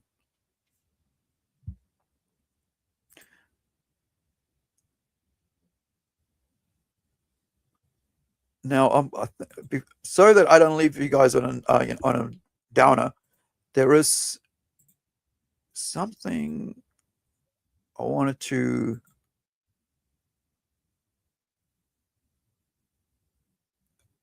I think this is the one.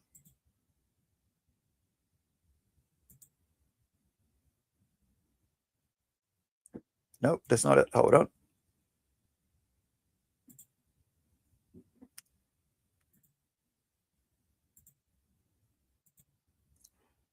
One sec.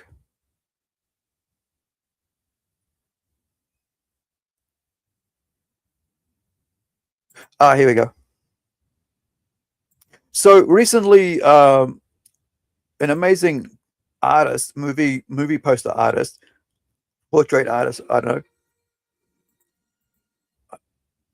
I've got that on pause, but it starts to play on its own. So apologies. I don't know why YouTube does that. Right. So this is Drew Struzan.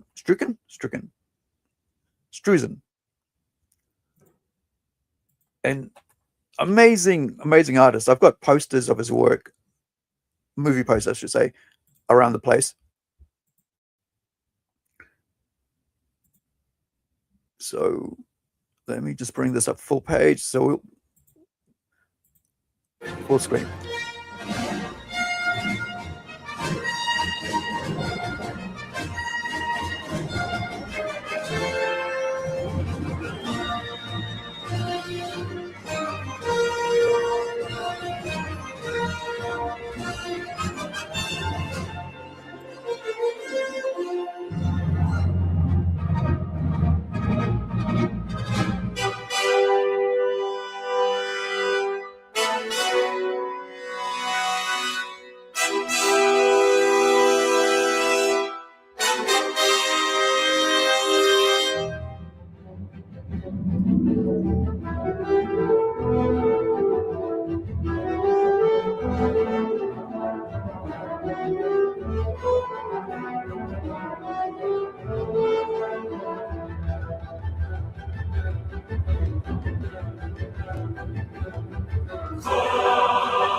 Oh my god.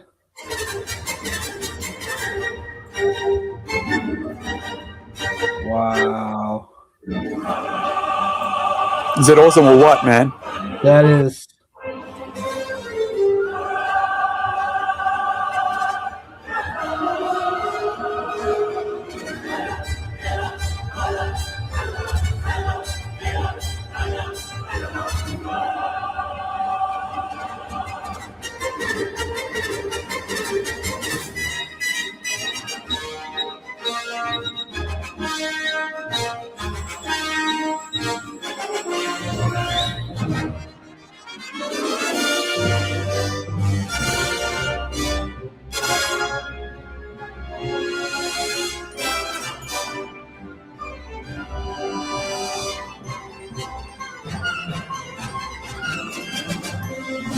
The detail.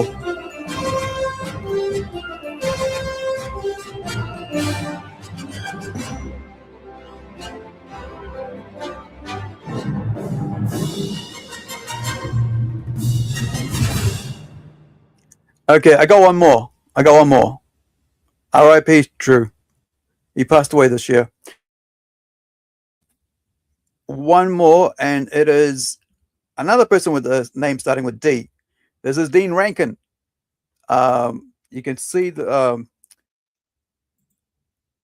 his post here, link in the chat, but he puts up on Facebook, came across, I saw the pictures, but I didn't watch the video. So here's a video. So there's this thing in Aussie called ABC News, and they're doing this iView channel thing or show, and it's portrait artist of the year, right? So you got all these people competing for it. I'm not sure if it's competing, but like some sort of thing, event on TV, event show on. This is Dean. Met him this year. Yeah, it might have been July. I met him. Here he's an Australian. He's done stuff for US companies like Simpsons and stuff. So he's a comic book creator, right? I mean, comic book artist. And I've interviewed him as well, by the way. So this is a video, I think a short clip from about it. Welcome artists to the semi-final. The stage is set. It's very exciting. Every stroke counts. My brain is working overtime. Every second matters. To stand out, you're going to have to do something special. I'm off script here. You're off script. The pressure is on.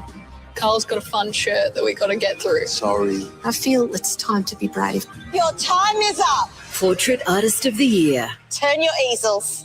Far freaking out. Sunday at 8 on ABC TV and ABC iView. Welcome artists to the semi-final. The stage is set. It's very exciting. Every stroke. So that's him there. Let me find some other stuff from him so you guys know. All right. So this is them. This is the work from there. On the TV show. Portraits. 1 second. Just want to show you some of his work. Because Dean was working on. Hold on. Yep. So this is his style. That's why you can see like he's done stuff for Simpsons comics, and I think also for maybe what's a Pickle Rick? Rick and Morty. That's right, Rick and Morty as well. All right, Pickle Rick. Yeah, that's how I can think of it. It's like I always forget Rick and Morty, but I can if I go Pickle, then I can always get it. All right.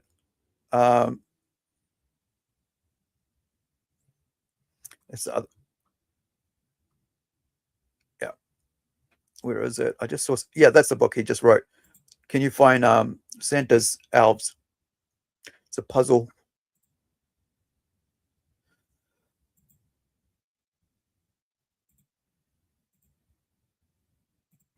All right, that's huge. So it looks like he had exhibition of his work.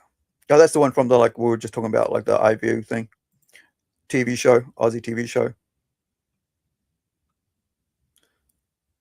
Let me see. I'll just go into his photos. Gosh, here we go. Give me some artwork to showcase.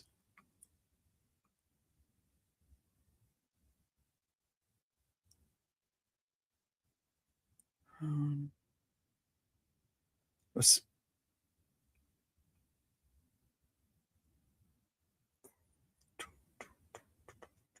where are we? Oh yeah, here you go. Something to do with comics. M is for Magneto. So I guess he's doing an ABC books type thing. Cool. Yeah, for kids. Yeah, he's definitely got the Rick and Morty style. I love that Killer Croc. Yeah, so I think just in September he was at Geek Markets. So he's done like he gets out there. He does like school events, teaching, talking about comics and stuff, and art. So yeah, he's quite a pretty cool dude. He's heavily involved in his community over there in Oz. But we had him over here as well in July, I think it was. Or was cool. it? Yeah, I think it was July. We had him here in New Zealand.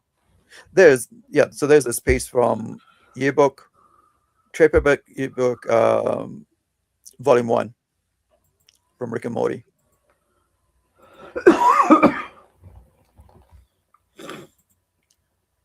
Okay, so that's us for today. Yeah.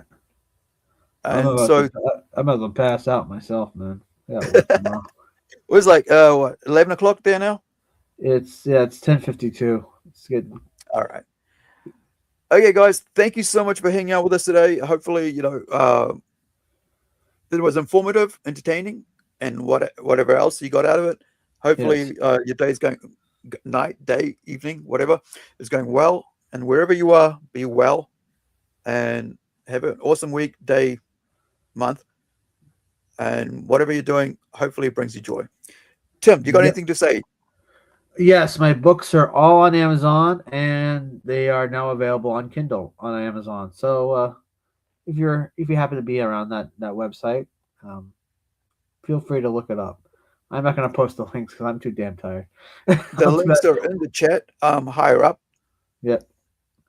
So look for them. So there you go. You can get a Kindle link there for 3.